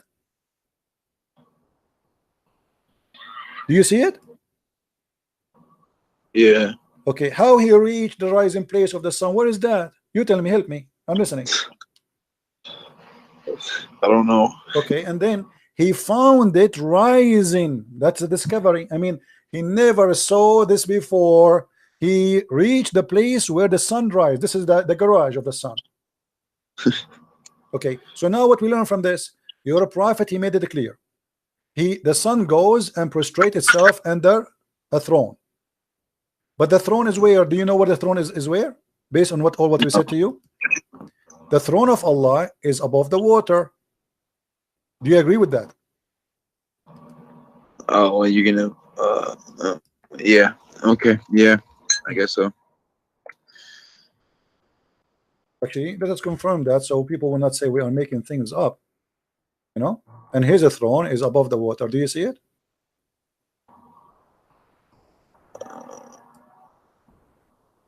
Hold on.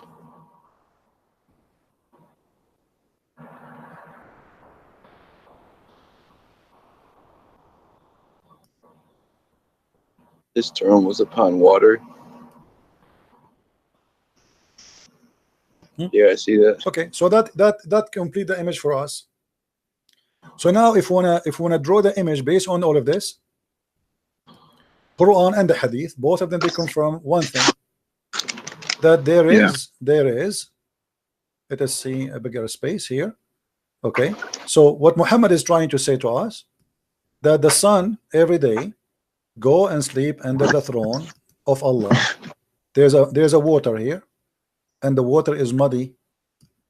Let us take off this thing so people can see better. Hold on.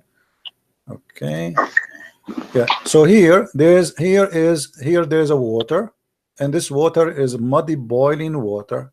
Actually, in Arabic it says hamia. Not only it's muddy, it's boiling. Okay. So here there's a muddy brown water, and now the sun will come from the east every day, and then will go down in the muddy water, and then the throne of Allah is above, and we will make the throne of Allah blue to make you happy. This is the throne of Allah. So the sun goes every day from this point to this point. And for sure, this is absolutely scientifically correct. There's a scientist, his name Yama Aidulai Yama from Japan, very well known. He agreed with that. You're joking, right? I don't know. I mean, Muslims, they quote for us name of scientists to prove a point which is a lie. Scientists, even we never heard of them, and even some of them, they are exist but never said what they said. So how in the world this can be the book of God, my friend? Here we go. Muhammad says Allah said, the prophet said, Allah said. Okay, how he is a prophet of Allah and this Allah is funny?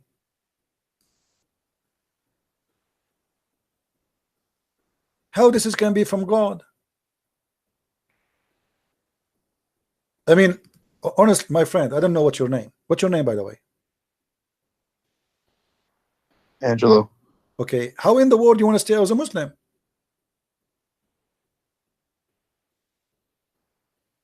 Be honest with me, after all of this, you still think you are a Muslim? Well, you know, the way it was presented to me was like, you know, the one true God and of all the prophets, and you know, I don't really know anything about all this, but like when you're showing it to me now, it's okay, like confusing everything. Like, okay, so you want to be still as a Muslim? well, I want to understand, like, I mean, come on, my friend. Listen, you are what you are a, do you are are you like a certain sect of Christianity? hold on, I'm not. I don't follow a sect. I follow Christ. I don't follow a sect. Why am I follow a sect? You're not like, you're not Catholic. I don't care about all those names. I care for following my Lord, my friend. So like, you know, like Jesus, when he said to pray, like, how do we have justification that we're supposed to pray to Jesus? But what do you mean? Like, how do you know you're supposed to pray to Jesus? Or like, How I know what? you're supposed to pray to Jesus? I don't understand the word. Can you say it slowly? What? How do you know you're supposed to pray to Jesus? How I know? Okay, Yeah. Jesus said, come to me, knock at my door and I will open for you. Ask me, I will answer you. Every two of you mention my name, I will be between you. And that is clear proof that he is an eternal living God, because how he can do that? There's 3-4 billion human Christians, and imagine now me and you, we are talking about his name, he is going to listen to us. That's impossible for a human being. So it says clearly, you pray to me. Not everyone says to me, God will enter the kingdom of my Father, but the one who do his will. So now, my friend, before we talk about Jesus, do you announce yourself you are out of Islam?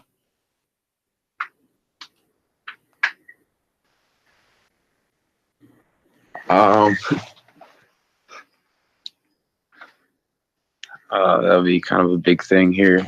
Why a big thing, my friend? Listen, you are a person. God, he gave him a gift. It's called a brain, and your brain was functioning. So now your brain will stop. Be honest with me. All what we said to you, isn't it enough proof that this cannot be from God? You know, I'm not gonna lie. I was raised a Catholic, but I didn't know anything about like those verses that you showed me and everything like that. Okay. So like, I don't need you to explain to me like anything about like the crucifixion or anything. I understand that, but like, what drew me towards Islam was like, you know, in Catholicism, there's like, you know, you have the rosary and you have things like that. My friend, So Muhammad, he have a rosary. Who said he don't? Look what the rosary of Muhammad. You see the problem. With my respect to you, I'm not insulting by the way. You see, I am ignorant in English. Nothing wrong with that, right? I mean, all of us, we have some ignorance somehow. I can say a word. Sometimes I say it funny. People laugh at me, but that will not be a problem, you know.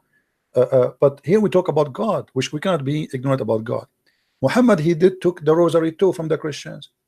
He said to you, if you say the word of Allah 33 times, you go to heaven, Allah forgive your sin. And then he says the name of his God is 99, which is the rosary. 3 stones plus 3, 30, 33 is the age of Jesus. If you look at the rosary, have three stones, and then have 30 stones. That is the age. That is the age of Jesus. I'm not. This is what Islam is about. I'm not. You see, once I sat with the sheikh, long beard. I mean, this guy, look, I did not shave his beard for maybe 15 years. He is an old. I respected this guy. He is look very decent, and he have a rosary in his hand. And I sat next to him. You know, we were visiting like a castle, and I said to him, "Assalamu alaikum, uncle." He said, "Wa alaikum assalam." He said, "What is this rosary with you?" He said, "To praise Allah." I said, "Where do you get this from?" He said, "What do you mean?" He said, "Like you Muslims, where do you get this rosary from?" He said, "I don't know. We do. I took it from grandfather. All of us, we do that." I said, "Isn't it Jesus? He has the age of 33 years in earth." He said, "Yes." "Isn't it Jesus? He spoke that according to Christians, the Father, the Son, the Holy Spirit." He said, "Yes." I said, "Count the words. Count the stones. The Father, the Son, the Holy Spirit, and then the 33 years of the age of Jesus. That is your rosary. You are praying, you are copying from the Christians without knowing. And this is the same as Muslims. Muhammad is nothing but a thief. Everything he have is a theft. The story of Alexander the Great, the sunset in murky water, is a story written by a Syrian person, Syrian, not Assyrian, Syrian person who wrote a fictional story about Zulqarnain. The story of the cave is a story written, a fiction story written by a Syrian bishop, Aramaic bishop, about how the Christians are humiliated and later will be victorious. Muhammad took it, put it in the Quran. Everything Muhammad he have is a theft. So my friend, I want you to be honest with me. Today, this moment is a moment of salvation. I'm asking you, are you brave enough to say the truth, that there's no way that this is from God? Well, I know that those, what you showed me, like about the sun and everything like that stuff's not true. Okay, if only one thing in the Quran not from God, that's mean the Quran is not from God. What about satanic verses? What about nobody have authority over my followers? What about Muhammad being bewitched? What Muhammad imagined himself having sex, but in fact he did not? I mean, come on. What about the sperm coming from the backbone? What about the sperm coming from the ribs? What about whoever have orgasm first, the baby will be a boy? I mean, I can count for you endless. All of this will not make you say I am out of Islam.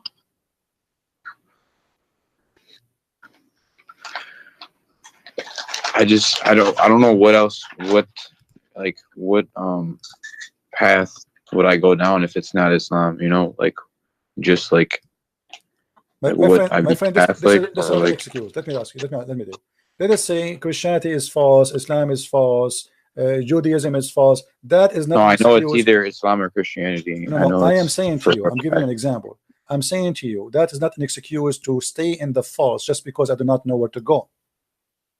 No, I don't want. I want the truth. This is the truth. Trust me, my friend. I am not here. I studied Islam all my life, not to say to you something I do not know. I know this cult more than any Muslim you ever met. They try to defend the honor of the Prophet, but he is no prophet and he have no honor. Do you know that Muhammad, even when he get married, his first wife, do you know how he married her? Yeah. How? Oh, his first wife. Yeah. How? Khadija. Yeah. How? Do you know that he and his wife, they made her father drunk? No.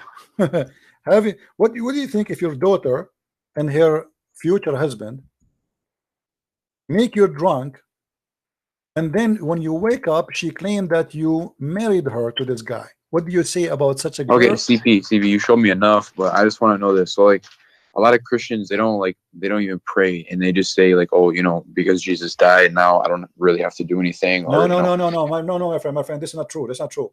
Can you clarify? No. You say, hold on. You see, you don't judge Jesus by a Christian, and you know that. You know better than this, correct? Let us Yeah, say, but let you us know, say I for don't the know sake. if I Hold agree on, with my like, friend. you know, Hold on. Let's be praying to honest. Mary No, and no, no. stuff like that and saints. Let us say all the Christians in the world they became false Christian. Let us say all of them. Nobody left. That will not make me not stop believing in Jesus, because okay, don't do what they do. If they don't pray, pray. Who said to you don't pray? Jesus says if you want to pray, pray like this. He never said don't pray. Jesus himself, he fasts, so you fast. And actually there's millions of Christians, they start getting ready now to fast already. There's 90 days of fasting in every church in the world, especially those who they call themselves Orthodox. So who said there's no fasting? Who said there's no prayer? Who said there's no don't pray? This is not true. And I cannot judge Jesus by someone, he is a drug dealer, or by a woman, she is a whore. This is not fair. We judge God by God himself. We judge Jesus by Jesus, not by Christian Prince. What if a Christian Prince is a bad person? What I have to do with Jesus? I am not Jesus, and I have no even close to be like him. So you as an honest person, you have to know, and you know better, that we judge. I judge Muhammad by Muhammad. I don't judge Muhammad by Osama bin Laden, by the way, because if Osama bin Laden is doing what Muhammad he said and he did, then Osama bin Laden is just a follower, right? So if you want to judge a Christian, what Jesus said, he said you know them from their fruits, correct? Yeah. Okay, the fruits is going to decide if you are a Christian or not your name, not your birth. Yeah. So my friend, do you accept the fruit of Jesus and reject the fruit of Muhammad?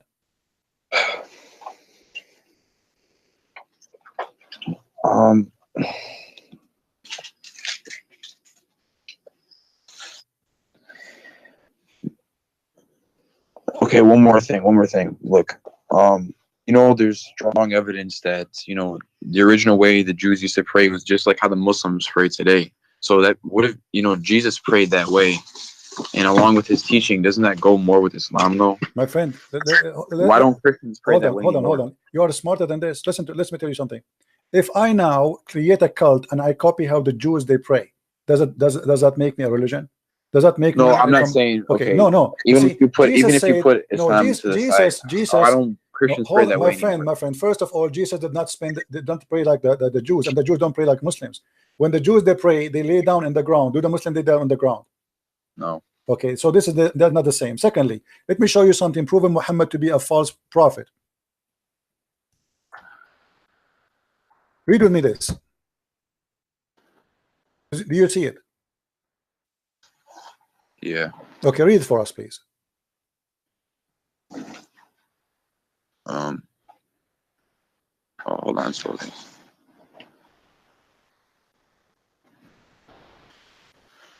The messenger of Allah used to stand up for a funeral until the corpse was placed in the grave. A learned Jew once passed him and said, "This is how we do." The Prophet sat down and said, "Sit down and act differently from them." Is that a prophet of God, you think? Be honest with me. A Jewish guy, he walked by, he said, "This is how we do it." This is a song, you know it. This is how we do it. And then Muhammad said right away, sit down, act differently. If this is how they do it and this is the right way, who care? You change the way you pray just because a guy he said this is how we do it.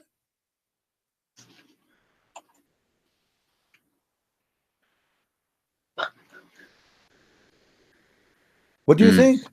Obviously this guy is a liar, because if this is the way to do it and this is how God taught him to do it, then why in the world do you want to change it? So what? Isn't it the Muslim they say that we have the same God and so it's normal to pray the same together, the same prayer?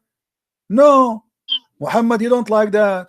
Muhammad in a second he changed the way the prayer is, just because a guy walked by and he is a rabbi, and it says here, read carefully with me. And when a learned Jew is a rabbi. Yeah. Okay, so because of a rabbi, imagine to me I am a Christian and I'm praying as Jesus said to me to pray, and then a Jewish guy he says to me, "This is how we do it." I say, oh, I'm not going to do it like this no more, because this is how they do it. Obviously they get me busted. I am copying them. This is why he ordered them to change immediately because he felt guilty. Obviously, the Jew, according to Muhammad, how this is how he feel it. The Jew, he got me busted. I'm copying them. This is why he changed it. He changed it right when the guy came In by. a second. It did not. The guy did not even pass. I mean, the angel did not come to him say, "Hey, hello, okay, do it differently." In a second. Who are you to change it? So that's mean the way he was praying all this time was wrong.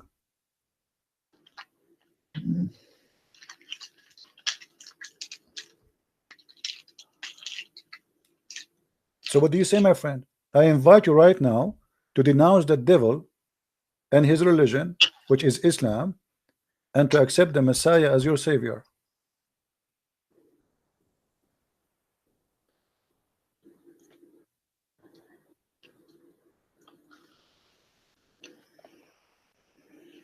Yeah, that's what everyone's sure about.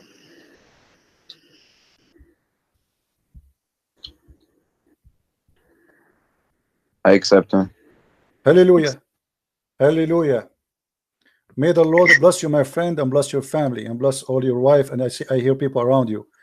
May the Lord guide you and keep you in a strong faith, and don't ever let the devil deceive you again.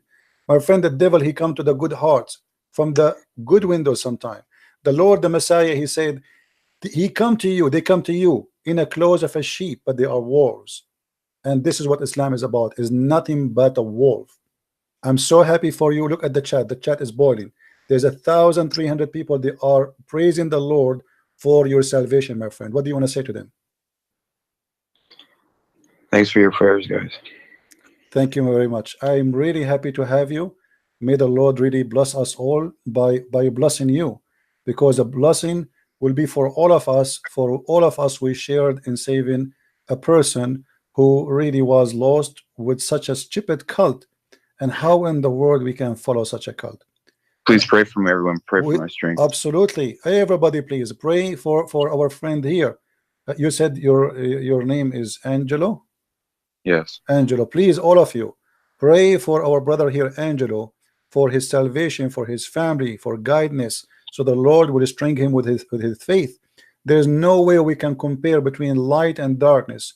There's no way. It's an insult to compare between the Christ, the Messiah, and Muhammad. Someone, he is very savage, very bad. Even his followers accuse him to be stealing underwear, and then we compare him to someone like the Messiah. How in the world we can leave the light and will follow the darkness? Jesus says, I am the light, I am the truth, I am the beginning, I am the end, I am who I am. God said to Moses, I am.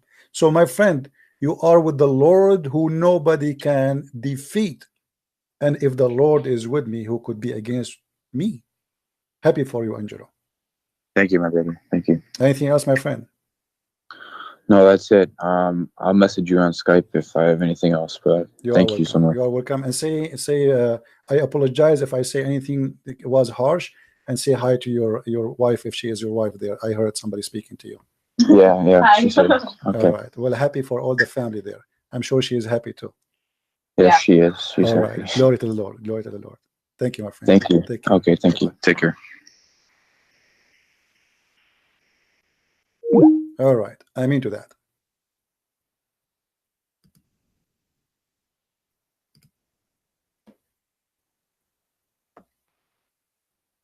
Sometimes you don't know what to say.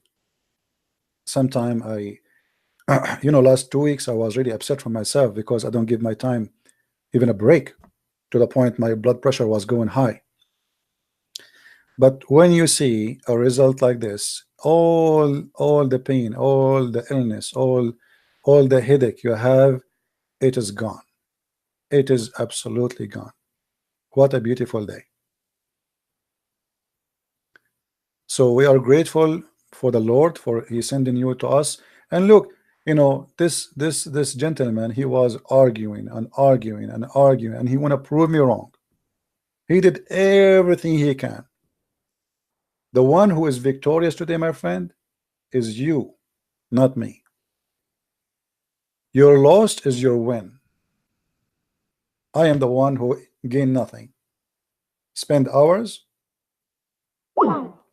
talking. losing my voice, having a headache. You are the winner today. It's not Christian Prince.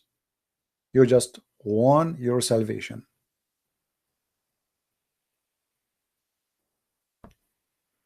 This is why we say to the Muslims, we don't hate you, my friend. We don't hate you, but we hate to see you going to hell. We hate to see you following a satanic man. We hate to see that.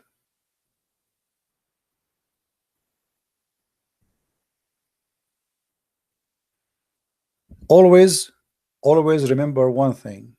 If you are a Muslim, if Muhammad is from God, why he don't act like the man of God? What the Muslim they say to us about Muhammad, amazing stuff.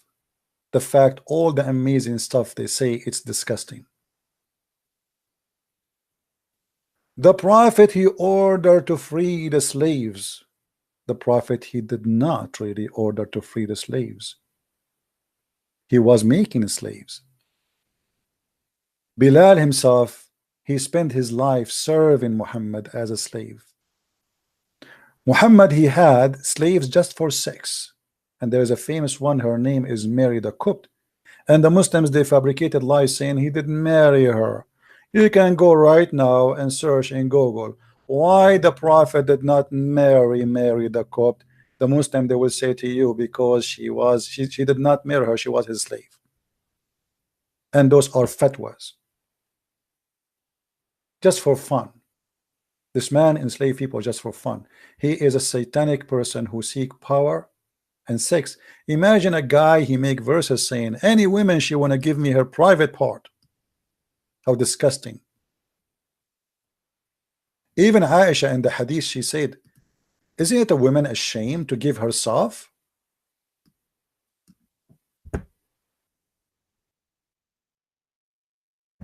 Aren't you ashamed of yourself?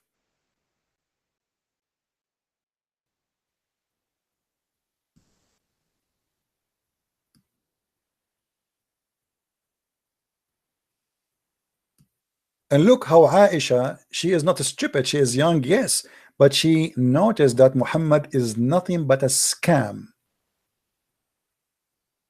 I do not see, but your Lord hurries in pleasing you. Pleasing what? Sexual pleasure. God, he made verses. Any woman she want to give herself to the Prophet, what that would do to Islam? Why God Almighty, the one who created the universe? Do you know how big the universe?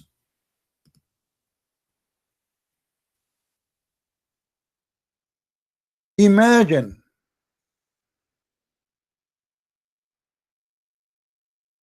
God who created the universe. He make verses and chapters about how we can satisfy the sexual desire of a man. His name is Muhammad. God saying any woman she want to give herself to the Prophet so the Prophet can have fun. But the Prophet, he have many wives already. He is not like a Christian prince who is single. I mean, what that will do to Islam? What does have to do with God? How that can be from God?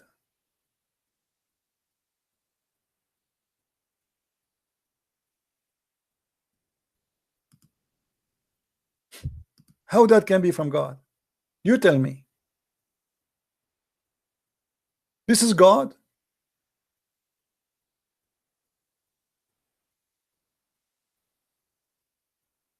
And you know the funny that the Muslims they try to flood us with statements like the Quran. Who can you make Quran like this? I know I cannot, to be honest with you.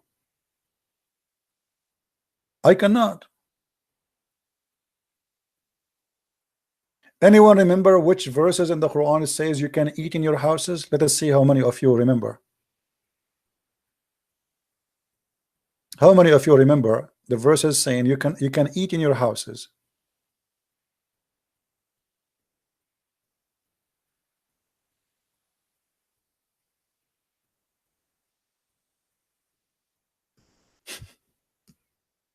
This is God.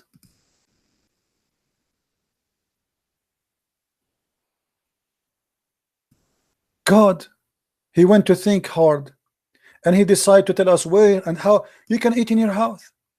I mean, come on. I mean, if God is not God, how in the world he come with such a knowledge that we can eat in our house? Thank you. I really thank you. This is amazing wisdom. And not only that, if your leg is broken, you can eat in your house. If you are blind, you can eat in your house. I mean, before that, we do not know this. This is God. This is wisdom. Who can make Quran like this? No blame is there upon the blind, nor blame upon the lame, nor any blame upon the sick, nor yourself. I mean, when you hear this, you think we're going to talk about going to nuclear weapon attack or something, and suddenly it says, if you eat in your houses. What? What?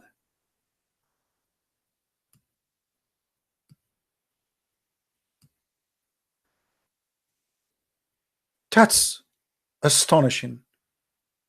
That is science. That is discovery. This God, he spent centuries thinking about how to make this verse. And not only that, brother, especially if you are blind, brother, it is not a sin to eat in your house, brother. Why the blind before he used to eat where? I mean, if I cannot eat in my house, where I can eat? In the restaurant? Where before Islam people used to eat?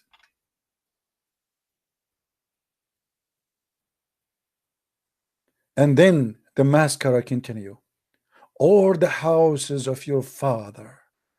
Oof, oof, oof, oof, oof, oof, oof. That's deep. I thought when I was eating in my father's house, I was a thief. But thanks to Muhammad and Allah, now I know it's okay. Or the houses of your mother. Oh boy. Now I feel a lot better. I can eat in the house of my father and my mother. Or the house of your brother. Wow. Things is getting even better and better. I can eat in the house of my brother. Or the house of your sister. Hello. You think Allah is not fair? Here we go. You can eat in the house of your brother and your sister. Or the house of your father, brother. Oh boy. Even the uncle is not forgetting. Are you going to continue? What about you say the auntie? And then, yeah, he said, actually, read it. Or the house of your father, sister. Like, what the heck? Or the house of your mother's brothers. What? This God, he looked like my grandma drinking coffee with her old lady friend. My friend, did you know what happened to this girl? She is going to divorce.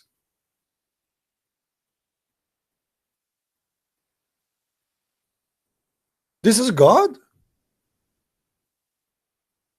And then, or the house of your mother, sister. I mean, the story is not over yet. Like, hello. Or any house you have the key for it. Like, hold on, this is stupid here. So if my neighbor, he gave me the keys because he is going somewhere to feed his cat, I can eat the food he have in his refrigerator. That is too much. Any house, what if I am a thief? What if somebody gave me the keys, but he did not say you can eat here? Hey, take care of my house when I'm away. Watch over it.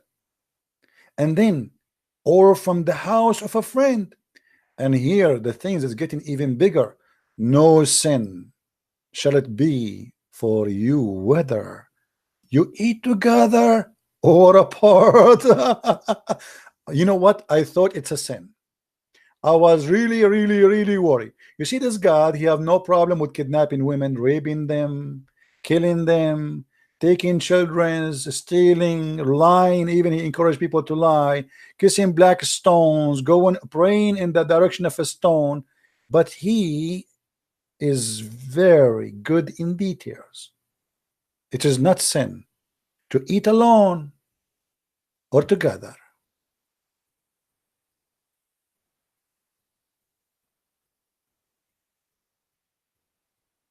What more you want? We have a Muslim, I guess, trying to call me. Hello? Hello? Yes.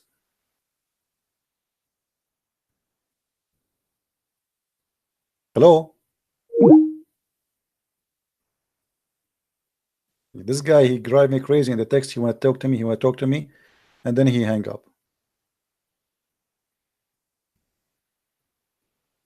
Hello?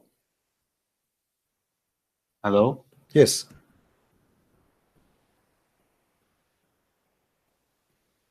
Go ahead. We hear you. You're Hello? live. Hello? Oh, okay, I can hear you. All right. What do you want to say to us? Well, I cannot hear you through Skype. I only hear you through YouTube. Oh, how come? My microphone is working here. Yeah, so Okay. What do you want? How I can help you? I have no idea. You are a Muslim, right?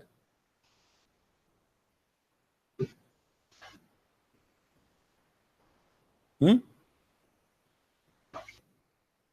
Yeah, 1 second, because I only hear you through YouTube, so I hear myself double, so Okay, it's quite annoying. Mute YouTube. So- Mute YouTube.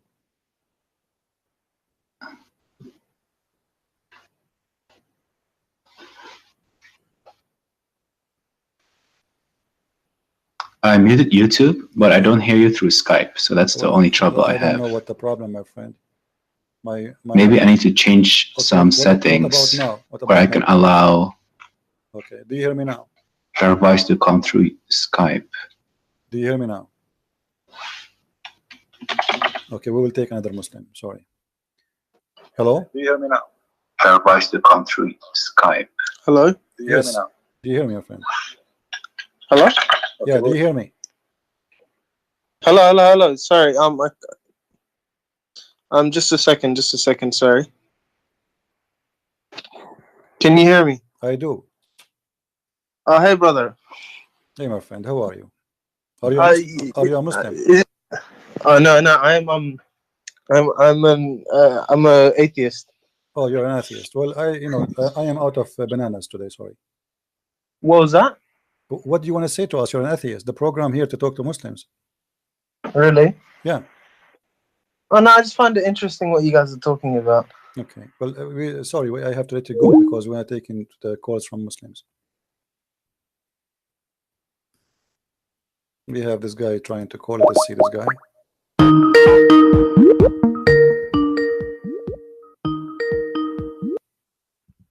Hello. Yes, Abdul. How are you? Yes. Do you remember me? Sure, I remember you. You are the funny guy.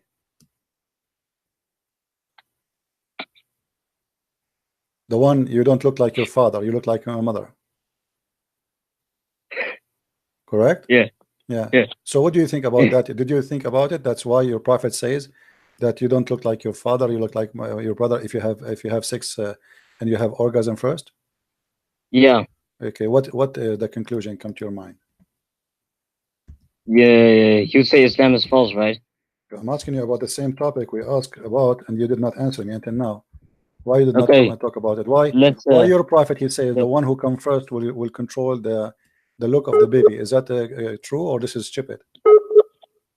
You claim something else. Well, I mean, we go the same topic we are talking about. Until now, you did not answer me. Why do I talk about it? Because I want to talk about chapter Okay, 86. no problem. Why you verse don't answer 6. this one first? Chapter 86, verse number what? 6? Yes. Okay. Show me where it says sperm. Show me where it says sperm. Yes. Show me. Well, your prophet here explained the hadith. Show me where it says sperm. So if it, Show me where it says sperm. okay, okay. So let us see what it says sperm. Do you want to see? Yeah. Okay. Can you see my YouTube? Yeah. All right. No, Quran. Show me where it says sperm. Yeah, we will show you Quran too. Okay. So you are saying this one does not talk about sperm, right? No. Okay. So the gushing fluid is what? It's ejaculation. So it's ejaculation. So what is the ejaculation? Muhammad says that we are in the father's loins. So that what is we the are ejaculation? So in the what father's is loins. what is the ejaculation? What is that? You said it's Yeah, not yeah, sperm. yeah. So is it sperm Oh, or not? oh yeah, wait. Oh no, wait. I'll answer it. I'll send you a link. Don't tell me a link now. Answer. You read the link. You read the link for me. No, answer me. You said it is ejaculation. What is ejaculation? Is it sperm? When you ejaculate, what you have? Do you have a sperm or you Yeah, have but water? when you Water. ejaculate, there's like gushing fluid going through your brain, through your loins. In the Through brain. This is in the brain. no. Listen, I'll send you the link. The link is in front of me. Here we go. This is Ibn Kathir. Read with me. No. When From science. Don't waste my stupid time. idiot. Yeah, science. Go get lost. Abdul talking about science. You don't even know how to read, write your name. This is what the Quran is saying. Proceeded from between the backbone and the ribs, meaning the backbone or the loins of the man. By the way, it says the backbone, not loins, and the ribs of the woman, which referring to her chest. Let us see this guy here. Hello? Hello? You hear me now? I can hear you now. I fixed my microphone. All right, my friend. Muhammad, how I can help you, Muhammad?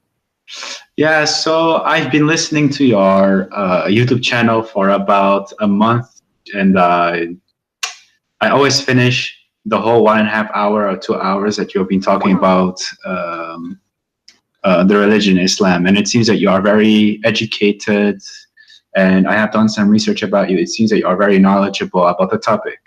Okay. And I have some, I'm in doubt, so I'm just trying to confirm the things that you have already been saying. Okay. And basically, I've been thinking about, I heard that when Muhammad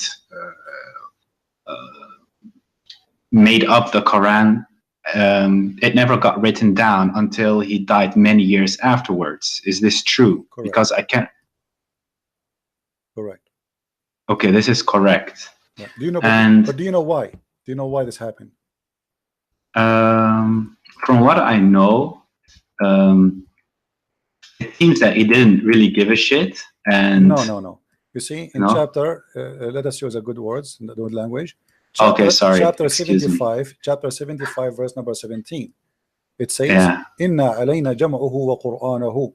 Allah said, supposedly, that it is the duty of Allah to collect the Quran and to recite the Quran, not the duty of any human being. This is why in the beginning the Muslims, they never collected the Quran, because simply this was really the duty of Allah. Okay, that's very interesting. Yeah. This is the first time I hear you talking about it as well. I don't I don't talk about everything I know, my friend. I'm like you know, like go to the library, unless you touch the book, you open it, you don't see what is inside, right? So you mention a topic, so we go there. So now here you notice here that Muhammad is claiming that the one who collect the Quran, it should be Allah, but this is proof Islam to be false, because never the Quran collected by Allah. Okay. Yeah, I've been trying to reach as much hadith and Quran since I've been listening to you, because every single time I hear you talk, I read the chapter you're giving us, and I'm just like blown away, because right now I'm nearing my 27th birthday, and my whole family is religious, and I don't know anything except Islam. And as I got older and I got more exposed to the internet, and as you said it, you walked for I don't know how many hours to a library to just read a book. When I came, when the internet became very available to me and I started researching my own religion, I felt that this is strange. It's very strange. So I'm just trying to collect as much evidence for myself to make sure that. How long you are listening to me today? I listened to you since the beginning of the broadcast. So you saw what happened with this gentleman before you, right? Yeah, Angelo. Okay, what do you think? Let us say if I am speaking to you, not him, from the beginning. What do you think? What is your decision will be after all of this?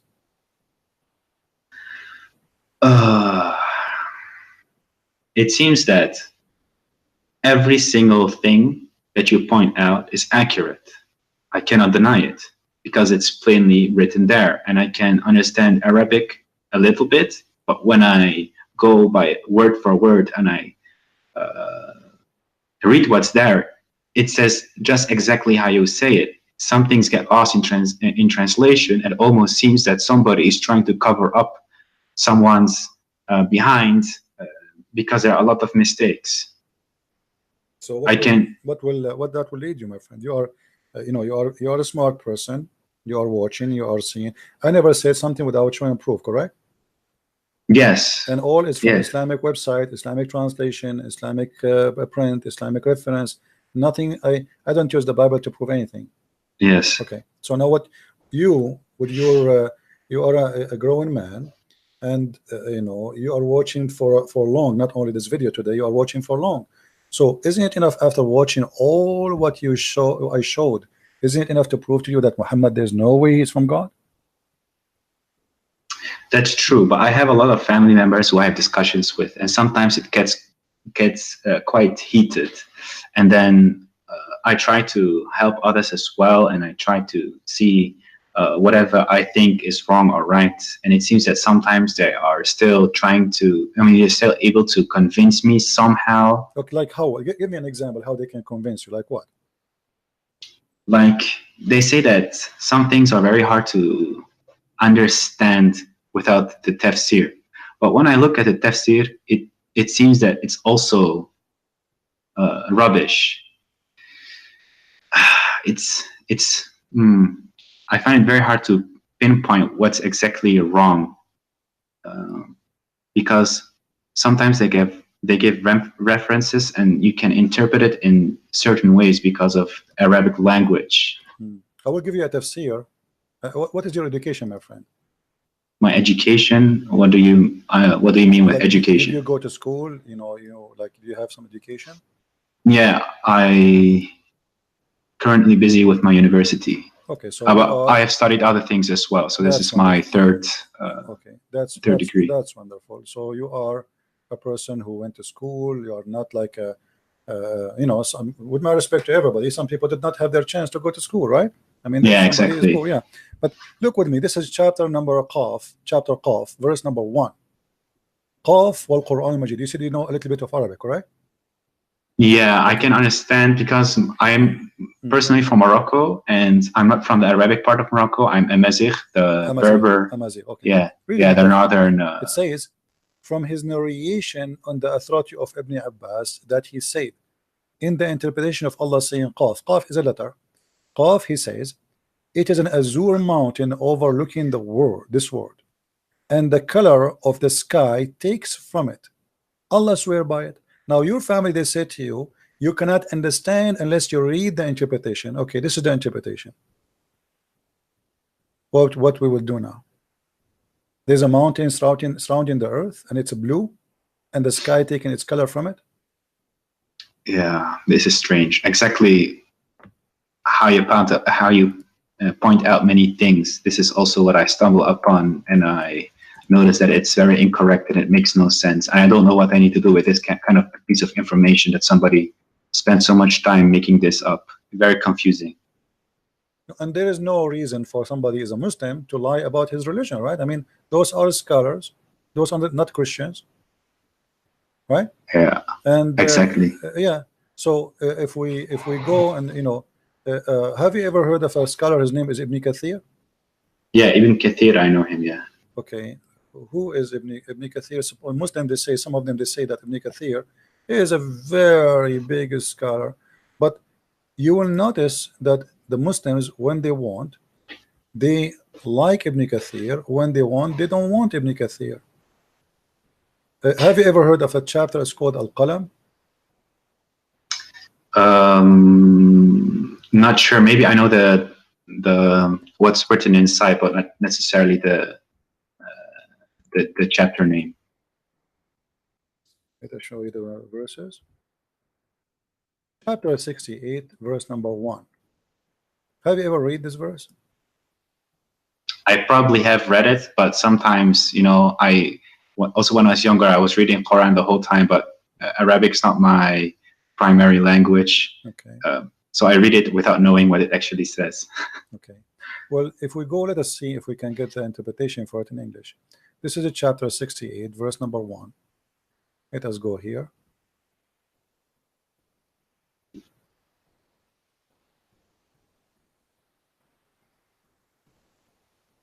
Always take into your consideration that Muslims, they are not giving you a correct, let us say, an honest translation.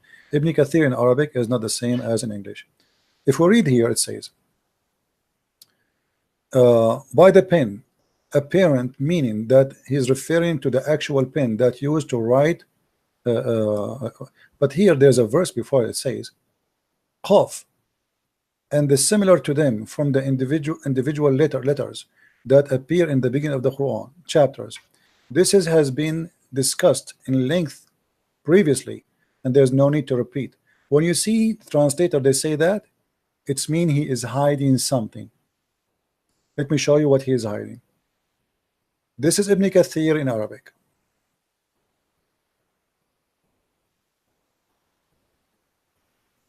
It says here, and this is the official government website of the Kingdom of Saudi Arabia. And here you notice how they lie and they fabricate in the translation. It says,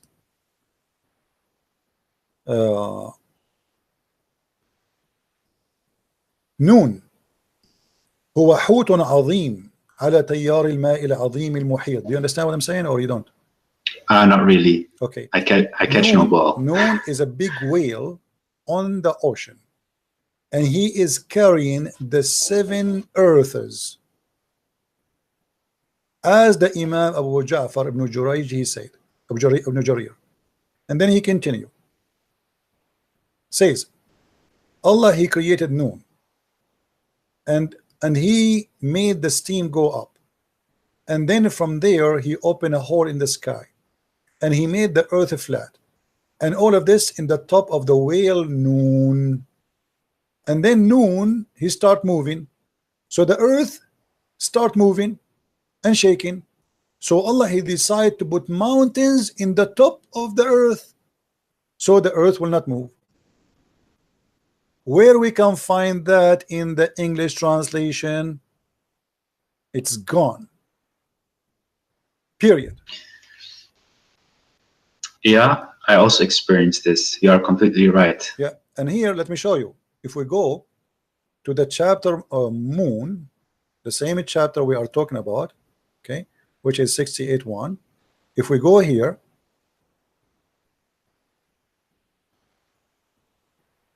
this is why you cannot learn Islam from Muslims, because simply, especially if you don't know Arabic, you know, they fabricate, they don't give you the true answer.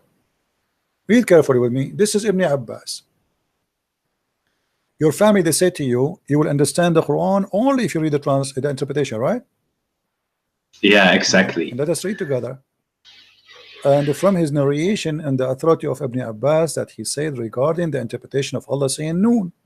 Noon, he says, Allah swear by Noon. I mean, that's funny. Allah swear by Noon. Why Allah swear by Noon? People, they swear by something bigger than them, more important.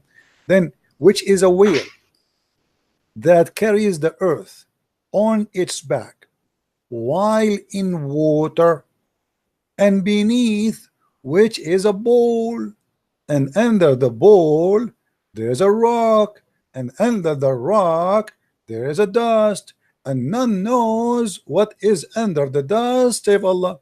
Here, look at look at the honesty. Like, come on. I mean, we know everything, and behind the dust we do not know. Don't ask me, please. That's it.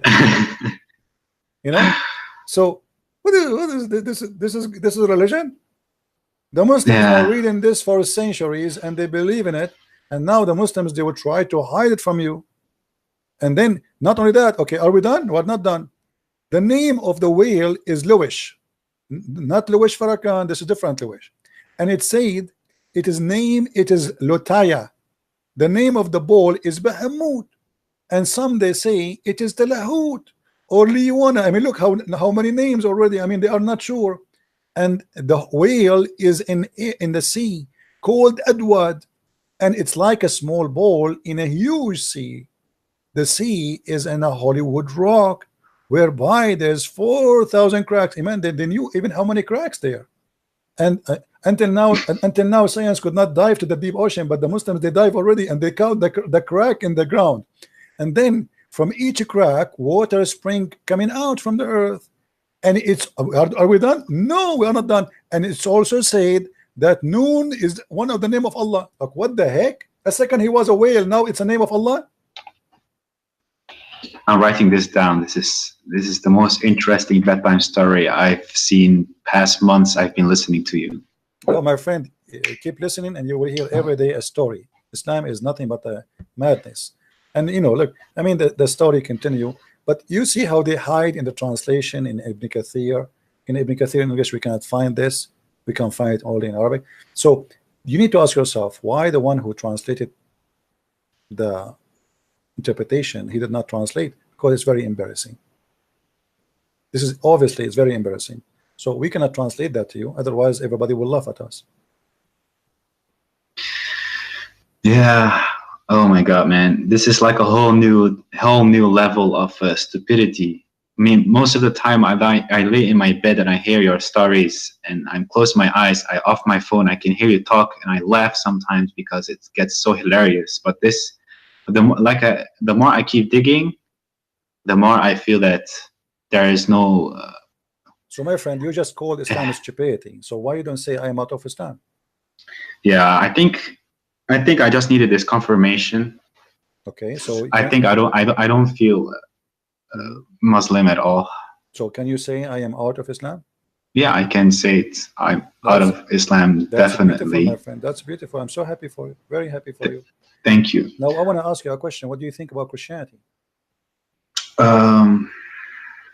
I mean, I studied a lot of science during school, and I have my own questions regarding God. I don't know if there's a God. I don't know if there's not. I'm not decided. I'm not atheist or whatsoever. Okay. But there are so many religions. So to me, it feels like, did somebody create our universe, and so on and so on. I just don't know the answer, and I'm searching for an answer. Sometimes I feel that I have no connection to God. Sometimes I feel there's a higher power. My wife is Christian, and I always respect her religion, and I respect Christianity way more than Islam because it's way more peaceful.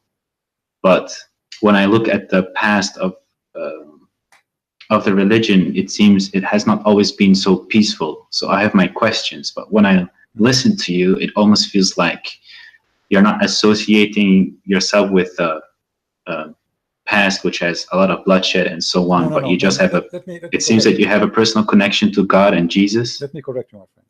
You see, okay. Always when you understand history, you cannot just read about it. You have to live the history.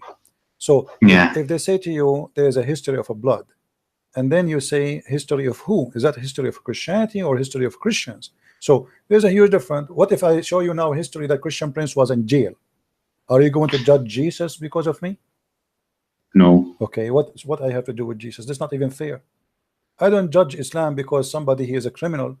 I judge Islam by the founder of Islam, by Muhammad. Nobody can say Muhammad was a bad Muslim, right?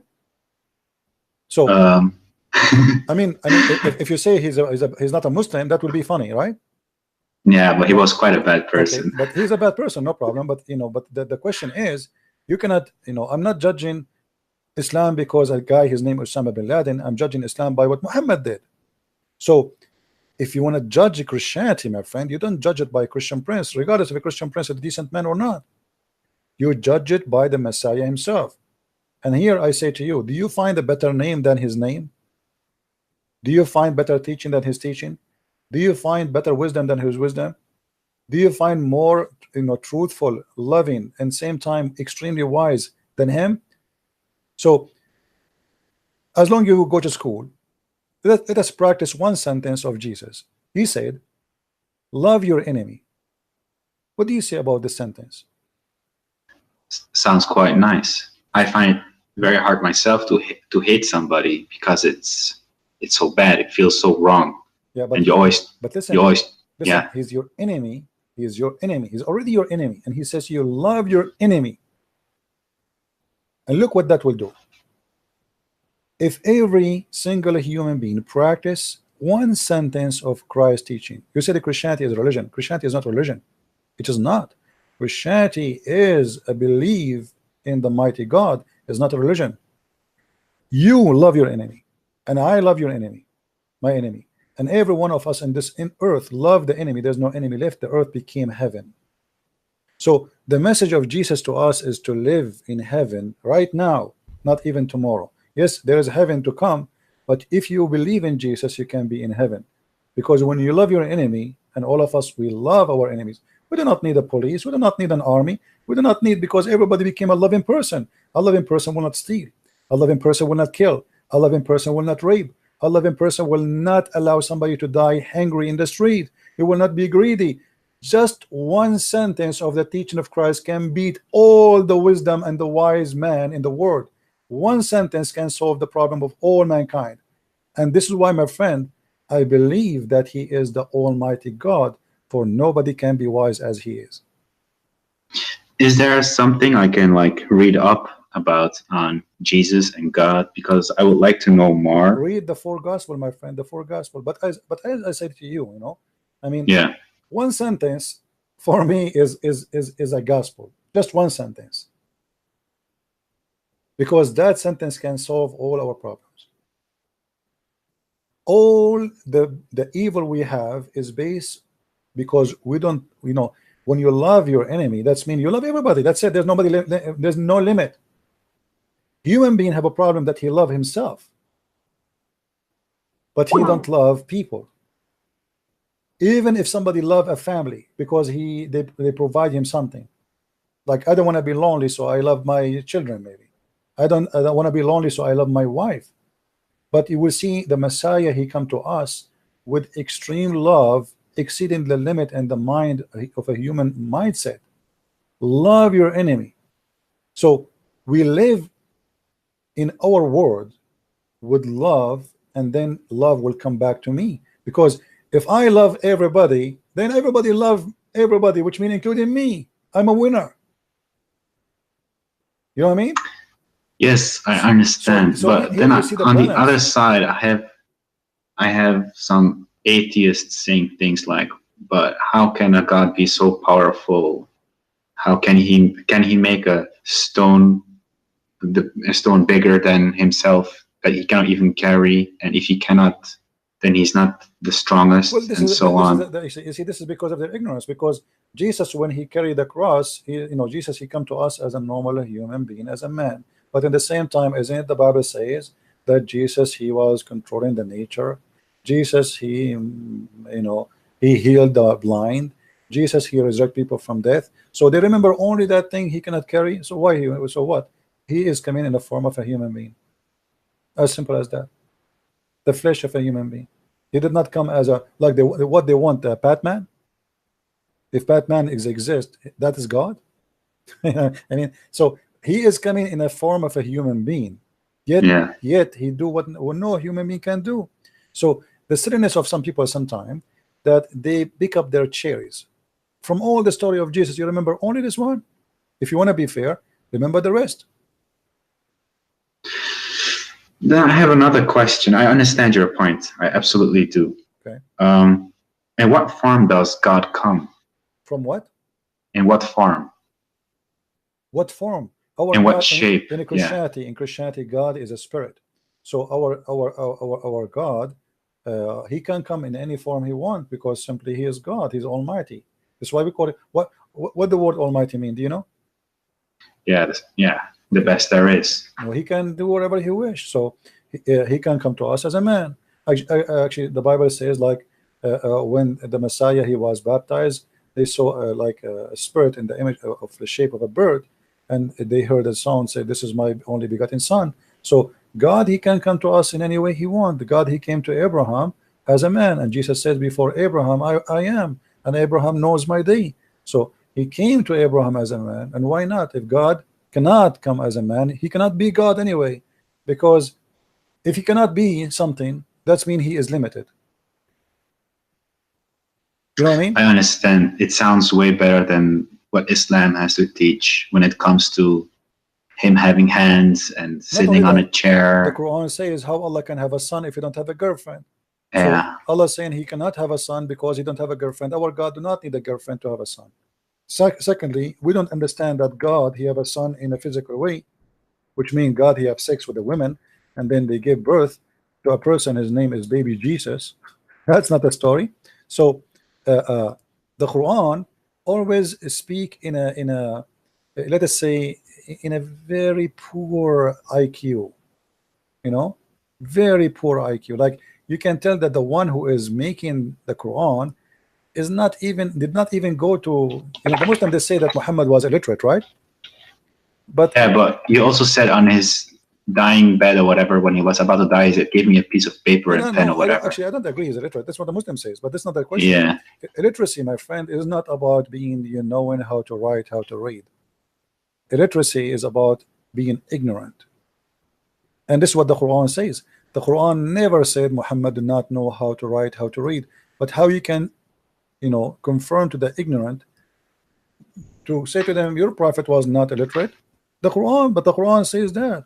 You see, if you go in the Quran, the problem that Muslims do not want to listen. You go in the Quran, chapter 2, verse number 78. Can you see the screen? Yeah, I can. Okay. What the verse saying? We can change the translation if you want. I don't know what translation you like to read. We can go, let us say, Yusuf Ali. Yeah, it's any translation is okay with me. All of them, they are wrong, by the way. I don't take any one of them. But you know, as always, we say customers come first. You know, this is customer first policy. Okay, this is Yusuf Ali. Okay, and they are among them illiterate who know not the book. Do you see it? Yes. So who is illiterate according to Quran? The one who don't have a book, who do not know a book. Nowhere in the Quran says that illiteracy is about knowing or not knowing how to write, how to read. The Quran confirm in many verses, but Muslims are, what I can say, I don't want to say something, it's very embarrassing. The whole Quran says it clearly that the illiteracy the Quran speak about is about not knowing the true God, and you don't have a book. That's why the Quran called the Christians and the Jews people of the book. Yeah, I hear it quite often. Yeah. What does it say in Arabic when it comes to illiteracy? That's it. Ummi. This is, you see the word illiteracy is ummi. Here you go. This is the word the Muslim they say that Muhammad is ummi because it says in the Quran that he is ummi. But ummi is taken from the Jews. You know, the Gomai in the Bible is the one who is, they are from the nations. They are not believers in God, so they call them illiterate. You know, all those verses in front of us. It says and confirm that. As an example, it says here. Chapter 3 verse number 20, they say, and say to those who were given the scriptures, the Jews and the Christians, and those who they are illiterates. Do you see it? Yeah. Why they are illiterates? Because they're Arab pagans, they don't know a book. So here we can confirm that what the Quran and Islam teach about illiteracy is about knowing God. But those funny Abdul, they don't want to listen. So when I debate them, I say, okay, you want to say your prophet is illiterate? No problem. But I can't do, I give up. You know, it's like somebody, he want to prove to me that his prophet is a donkey. Okay, I agree with you, no problem. Illiterate. At the end of the day, he's illiterate because he is illiterate about the Bible, he is illiterate about God, he's illiterate about everything. And yet he claimed that he is the most knowledgeable person.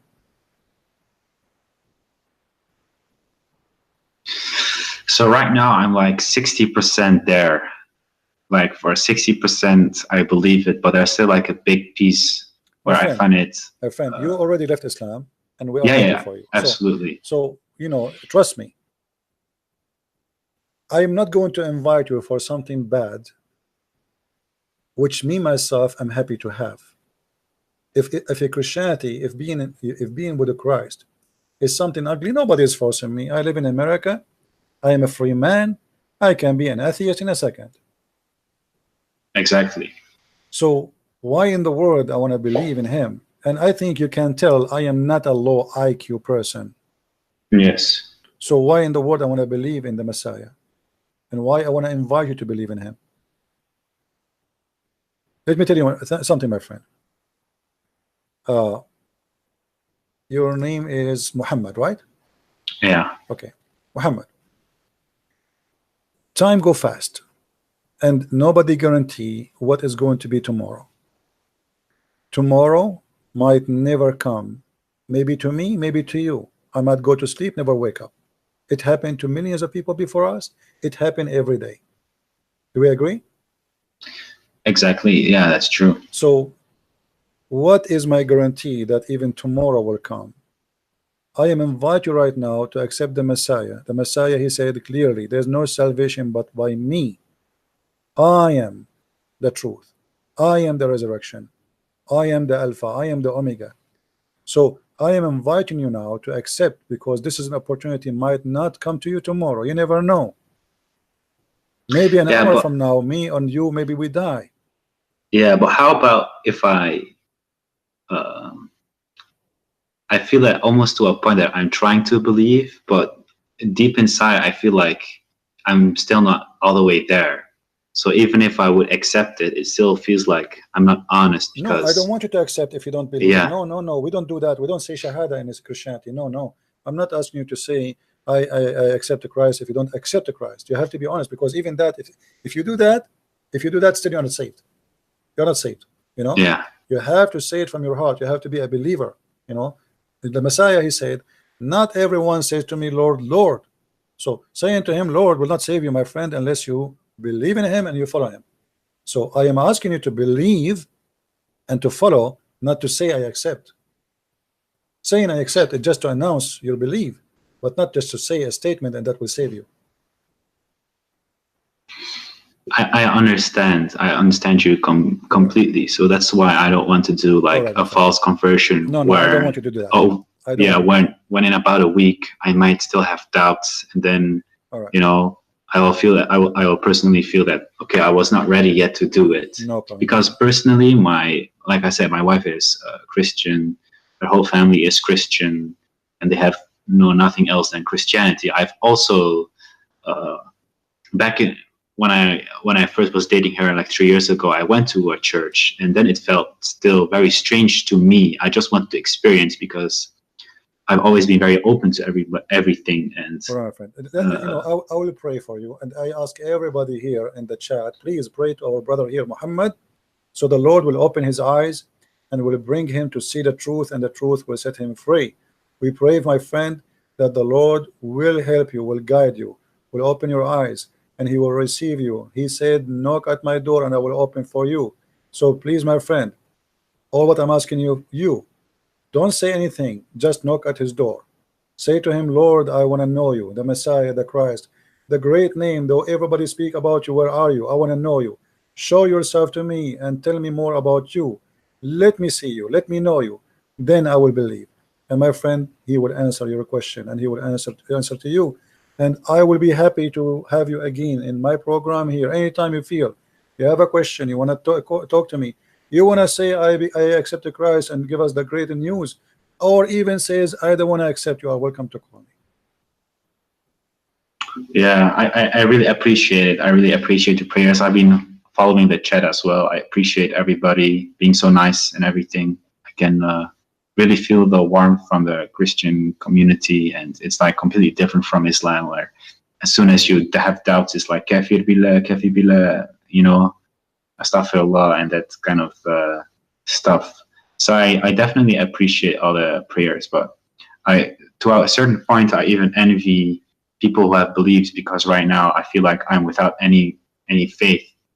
And like I said, I've always been searching, because sometimes I lay in my bed and I'm thinking, what is this all for? And it makes no sense. But then I'm thinking, I can just live my life and be happy. But right, my friend, there's always I'm happy for you. First of all, regardless what your decision. First of all, you did the right thing today. You decide to leave Islam at least, which means now you are ready to receive the good news. Because the first thing we need to do before we can build a house is to establish, let us say, the corners of the house, you know, the rocks of the house. And the rocks of the house cannot be built on sand. So now you got rid of the sand, and now you are seeing the rocks. So now you can build. So we prayed for you, and everybody is praying for you. And let us pray, all of us together, that soon the Lord, He will bring you, and He will make you, and He will help you to build your house. A house with your beautiful family, beautiful wife, children, to be all of you enjoying the word and the teaching of Christ. And you will see how amazing that life will be. Actually, there is something I did not share with anyone. All of you, you know, I was, for the last week, having very hard time, blood pressure. Even I bought blood pressure to see what's wrong happening with me. And I tried, I mean, really horrible. I cannot even concentrate. And then I decided yesterday to pray a deep prayer from my heart. And for sure, this is the deep prayer. It's about me. I said, Lord, I need my head. I'm using it. Please help me. And I woke up as if nothing happened in my life, as if I have no pain, as if, as you see, I'm speaking now for how many hours? I just made a prayer, and the Lord, He always is there. For sure, you know, some people, they might say to you, there's many people, they pray. The Lord, He always acts in a mysterious way. When you speak really from your heart, when you are a person, especially if you know, if you are his servant, if you are His soldier, if you are a person not asking for yourself, then the story is different. So don't think about yourself as much you think about what is right. Think about what is right. Say to Him, Lord, please show me what is right. It's not about you. It's not about me. It's always about what is right. Absolutely. If there's a God, I would absolutely want Him to guide me and achieve the most I can in my life and make as many people happy around me as well. And from my profession, I'm a social worker. Helping people is the only thing I do. So it's a nice feeling to help other people and to pray for other people as well. But the last time when I experienced such thing, when I was still religious, because then I still believed in some kind of God, and now, like I said, I'm still searching, and I really hope I can find God, and I will. My friend, I will be happy to receive. I'm not going to, because I feel like I'm putting pressure on you. I don't want to do that. So, no. I don't feel any pressure at all. Sometimes when I hear you talk to people, maybe they feel pressure to immediately convert. I don't feel that. I'm very outspoken, and I always try to be honest. And I also heard you yelling, Abdul. Okay, for me it's maybe funny, but for you, you're having high blood pressure, you know, then I also feel very sad for you. But I completely understand your point, and I think this is also the right way for me to be deciding it on by myself and coming to a conclusion by myself. All right, I agree with you, and I will be happy again to hear you soon. Let me know if you need any help. And with this, I will say good evening or good night for you, and I hope to see good news from you soon. All right. Yeah. Before you go, I advise you to start reading the 4 Gospels. You know, just read them. But when you read the Gospel, my friend, try to read to know, not to judge. You know, which means try to learn. I mean, I'm learning now about who is this Christ, what He's talking about. So open your heart and don't be a person who is like consider this as a book of a novel, or you know, this is not.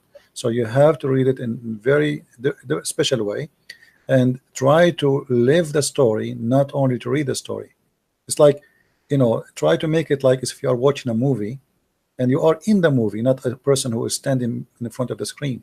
So try always, when you read something, the Messiah, He said, try to imagine yourself, you are between those audience, and then you can understand better.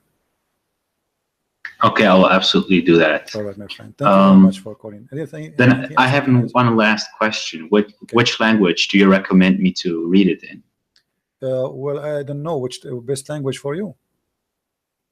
What is your best language? English? No, Dutch is my best language. Then you read it in the best language, because You have to understand it perfectly. Always translation, by the way, is going to give some limitation, but with with the help of the Lord, will be good. Is it possible to find it in the original scripts? Because you have to read it, and then you don't speak the language. Do you speak Hebrew? Do you speak Greek? No. But I know people who can, though. Yeah, but it's you who's going to read it, not them. Yeah. So it's better to read it in the language, best language for you. Okay. And Christianity is not like Islam. You have like they pray in Arabic, but yet you don't understand Arabic. I mean, you can pray in any language you want. You can pray even without saying any word. It's almost like Allah only understands Arabic. Right, because this is the God of the Arab. It's an Arabian religion. Yeah. Anyway, my friend, thank you very much for calling. Okay, man. Blessings to you. I hope you can manage our high blood pressure. Don't let those God is good. ignorant people make you angry. Always try to calm down and don't get your health like but you can. in a bad shape or whatsoever, because sometimes they can really hear you yell so much, and I feel so sad for you. So please, what we can do, sometimes I feel sorry for them, and I lose my. At the end of the day, I'm a human like everybody, and you lose your patience. I mean, you repeat the same stupid thing, and still somebody don't want to get, and that's what make you upset. Yeah, but they are so indoctrinated. But I think the small things that you say to them, it still plants a seed in their mind, and they will start to doubt. And as soon as they research themselves, that's what happened to me. Have you ever saw like a faucet dropping water for a long time? Yeah. Do you know what the faucet can do? A drop of water in the rock underneath is going to make a hole. Yeah. And this is what we do here. Exactly. Thank you. That's why I also try to do the same thing what you do to other people around me now that are also still Muslim, because I still see too many Muslim people do crazy things just because of their religion, even though they live in Western Europe and they believe in a faith which is not compatible with the life they're leading here right now, because of the riba and all the crazy things, the hijab, people missing opportunities, job opportunities, just because they have to wear the hijab. Parents hitting their children. I've seen everything myself. I've seen the bad side of Islam because I've lived it for so long, and it's really horrible to see it. So to a certain extent, most people don't even know how bad Islam is, and they have so many. So like you yourself look like struggling with Islam for a while, but you don't want to say I decide to leave it because. It's kind of too much to do that, like you are already listening to me and watching my videos. Already you agree that this is no way this is from God. But you see here you need to take some change in your life. If you are convinced of something, don't wait. I mean, what the point? Just because my family they believe in the same thing? It's because of my parents. I feel very sad for my mom, because sometimes when I make a small hint, my mom is like 70 plus, and I cannot. If I say something, she will think I am possessed by Satan or whatever, and she will just cry for days long. She will never understand. So to me, it's very hard and very difficult because it causes me a lot of pain. Yeah, I understand. Okay, my friend. I had to let you go, and feel free to call me when you feel like talking again. All right? It's good. Thank you very much, man. Have a good night. Take care, you too. Bye-bye. All right. I think we have a good time today. I'm not going to stay longer. You see, like we talk about, I made a prayer to the Lord and He answered my prayer, but doesn't mean I'm not going to get sick. I might even die tomorrow. That will not change my faith in the Lord, because simply, you see, it is you are doing something, and whatever your duty is in earth, it doesn't change anything. That at the end of the day, you are under the nature and the law of the nature of a human being. You will die, you will get sick, you might get killed, you might have an accident. And always don't judge the Lord by things happen to you. You are born to die, my friend. You are born to die. What Jesus said, let the dead bury the dead. They are dead, burying the dead. Always remember that. So don't be the same as the atheist. Say, okay, why this person he have a cancer? He was a Christian, good a Christian, but cancer have nothing to do with being good a Christian or bad a Christian. Cancer happened to atheists, to believers, disbelievers, all kind of people. The Bible says that the Lord, he created the sun to raise above the good and the bad, and all they will get the benefit of it. So we are out of heaven, and the day we are out of heaven, that's mean we are out to die. And the only way to come back to this heaven is to be with the Lord. So you will be sick even if you are a believer. You will die even if you are a believer. You might get killed, you are a believer. That will not change anything. But there's a huge difference between somebody he is a believer and someone he is not. Death means nothing to me except seeing the Lord soon. Death to someone he don't believe is horrible. There is a story about a monk. He is dying. They ask, you know, the other monks, they ask for a doctor to come and see him. Maybe he can help him. The doctor get in, he check him out. The guy is very old. He said to him, I don't think you will live until tomorrow. You are in a very bad shape. And then he came out, the doctor, and he told the others, he said, I think your brother, he lost his mind. They said, why? He said, I just told him he will die by the end of maybe tonight. I mean, but he gave me a big smile. I just told him he would die. I think he lost his mind. They said, why you don't go and ask him why he is smiling after what you told him, if he can't talk? So he went inside. He said, you know, I have a question. I just told you, you will die maybe in a few hours from now, and you give me a big smile. You did not say anything. Can you tell me why? Why you are so happy? You look so excited. The guy, he said, I spent all my life for this moment, and you are telling me I will see him soon, I will be with him soon, and I will not be happy. So for a believer is like landing in the airport of God. For a disbeliever, it is the end. It is a terrifying moment.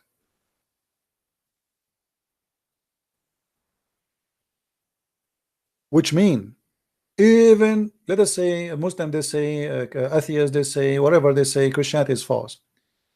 Even that will give you happiness even in the moment of death, for you are not left alone. Death for you is just a start of a journey. It is not the end of it. Death for them is the end, a very ugly end.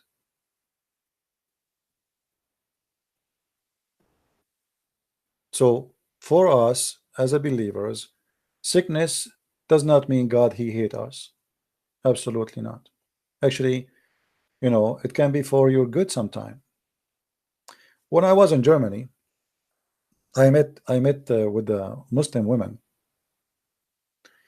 I was invited by a brother Amir. You know Amir, right? You see his YouTube. I was invited by him to his you know, he have fiance family, and I was invited for like a lunch with them, even though I don't really like to eat in anyone's house, but I've been forced, really. I could not say no. And there they invited two ex-Muslims, one from Jordan and the other one was Lebanese. If you remember, the Lebanese lady who spoke to me in Skype and she decided to leave Islam, you remember her? The one, her brother is a sheikh from Hezbollah, big sheikh for the Shia. She was there. This woman, she started thinking about Christ after she had her cancer, not before.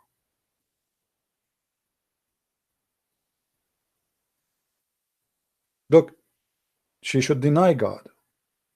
She have cancer. Oh, sorry, not cancer. Sorry, not cancer. I'm not mistaken.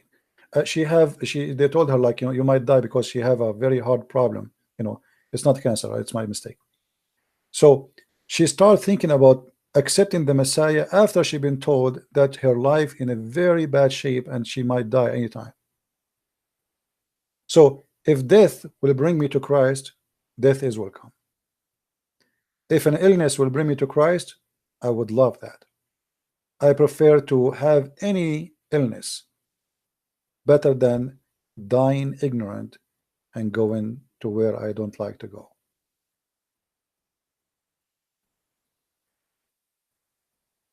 So everybody, he have, you know, let us say he received his ticket, he received his invitation in somehow, and some of us we we reject and we refuse, and some of us we accept with happiness. Now the one who rejects, he will pay the price. This invitation will not come every day forever. Time will come, you breathe and never breathe again. That's it. It was your last moment. After that, there's no solution. He gave you time, long time, and you reject once after once after once. And this is why I feel sorry actually for the Muslims, because you know those who been in contact with the Christians, and Christians, they did their hard work to make them believe and they refuse. Those will be questioned harshly, because it's not, you see, according to the Bible, if somebody never heard of Christ, he will be saved. He will be judged by what he knew. As an example, if somebody live in the jungle somewhere like in Brazil, he never met anybody, he knows the Bible, anyone, he saw a sentence from a Christ, it's not fair to judge him, to say, okay, you did not accept Christ, we will let you go to hell. No, the Bible speaks carefully, saying that those people will be judged by their knowledge, which mean by what God gave them in their heart. There is something God he gave you when he created you, to know what is right and what's wrong. By that little knowledge which you have, you will be judged, and that is fair. So a person who knew about Christ and did he reject, he will be judged badly, which means his judgment will be different. And actually this is fair. If somebody have a, let us say he's born with mental illness, he will not be judged.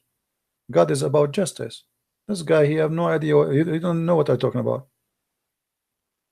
right? He have a brain defect. This person considered the same as a child, he will go to heaven. Children in Christianity, they will go to heaven. So you will be judged by your knowledge, and the Muslims already, they knew, they've been taught, they've been told, and they reject. So you will be judged, and the judgment day is going to come. And the irony is, the Muslim believe that the one who will come in the judgment day is Jesus. But Muhammad the deceiver, he gave them different image and different name and different look of Jesus, for he decided to replace him, for he is the devil. This is why Muhammad, he changed his name to Muhammad, from Qasim to Muhammad. Muhammad mean the praised one. It's obvious that Muhammad is the devil, for he is claiming to be the praised one. There's no way a prophet who worship God, he called himself the praised one. This is a godly name. The praised one is a godly name, is not a name to be given to a man. How Muhammad yet claimed to be a man who worship God, serve God, but yet he gave himself a God name. It's an insult to be called Muhammad, for that is a name of God, the praised one. What a satanic way to make people praise you, by calling yourself the praised one. If Muhammad is the praised one, who is the praised to? Allah? Ask yourself such a question. I want to say, guys, thank you very much for being here. May the Lord bless you. Don't forget to download the videos. As you know, we don't keep our videos for long. And those who do not know, by the way, this is a website here. I have my account there in minds.com. Until now, not many of you subscribes. After I have all those 1,000 subscriptions, still people don't go there. I don't know why. It's easy to log in, easy to create an account, and it's always good to have a backup account. And there I post my videos there, especially the one mostly like deleted, so you can find all reference, or at least you can find the name, you know, because you can search the same title for the last 24 hours and you can find the deleted video. So please download, log in that account there, or subscribe, and it's free. It's the same as Facebook and Twitter, and they guarantee freedom of speech. That's why I am there. They are not like Twitter and YouTube and Instagram. Even if you say hi, they say to you goodbye. There we can be free and we can talk. So I want to say thank you for being here. May the Lord bless you, and don't forget to pray to the gentleman who left Islam, Muhammad, and to pray to the other brother who accepted the Messiah, and he rejoined his family to be Christian and to worship the Lord. With this, Christ is Lord, Islam is false, and see you soon again. Take care. Bye-bye.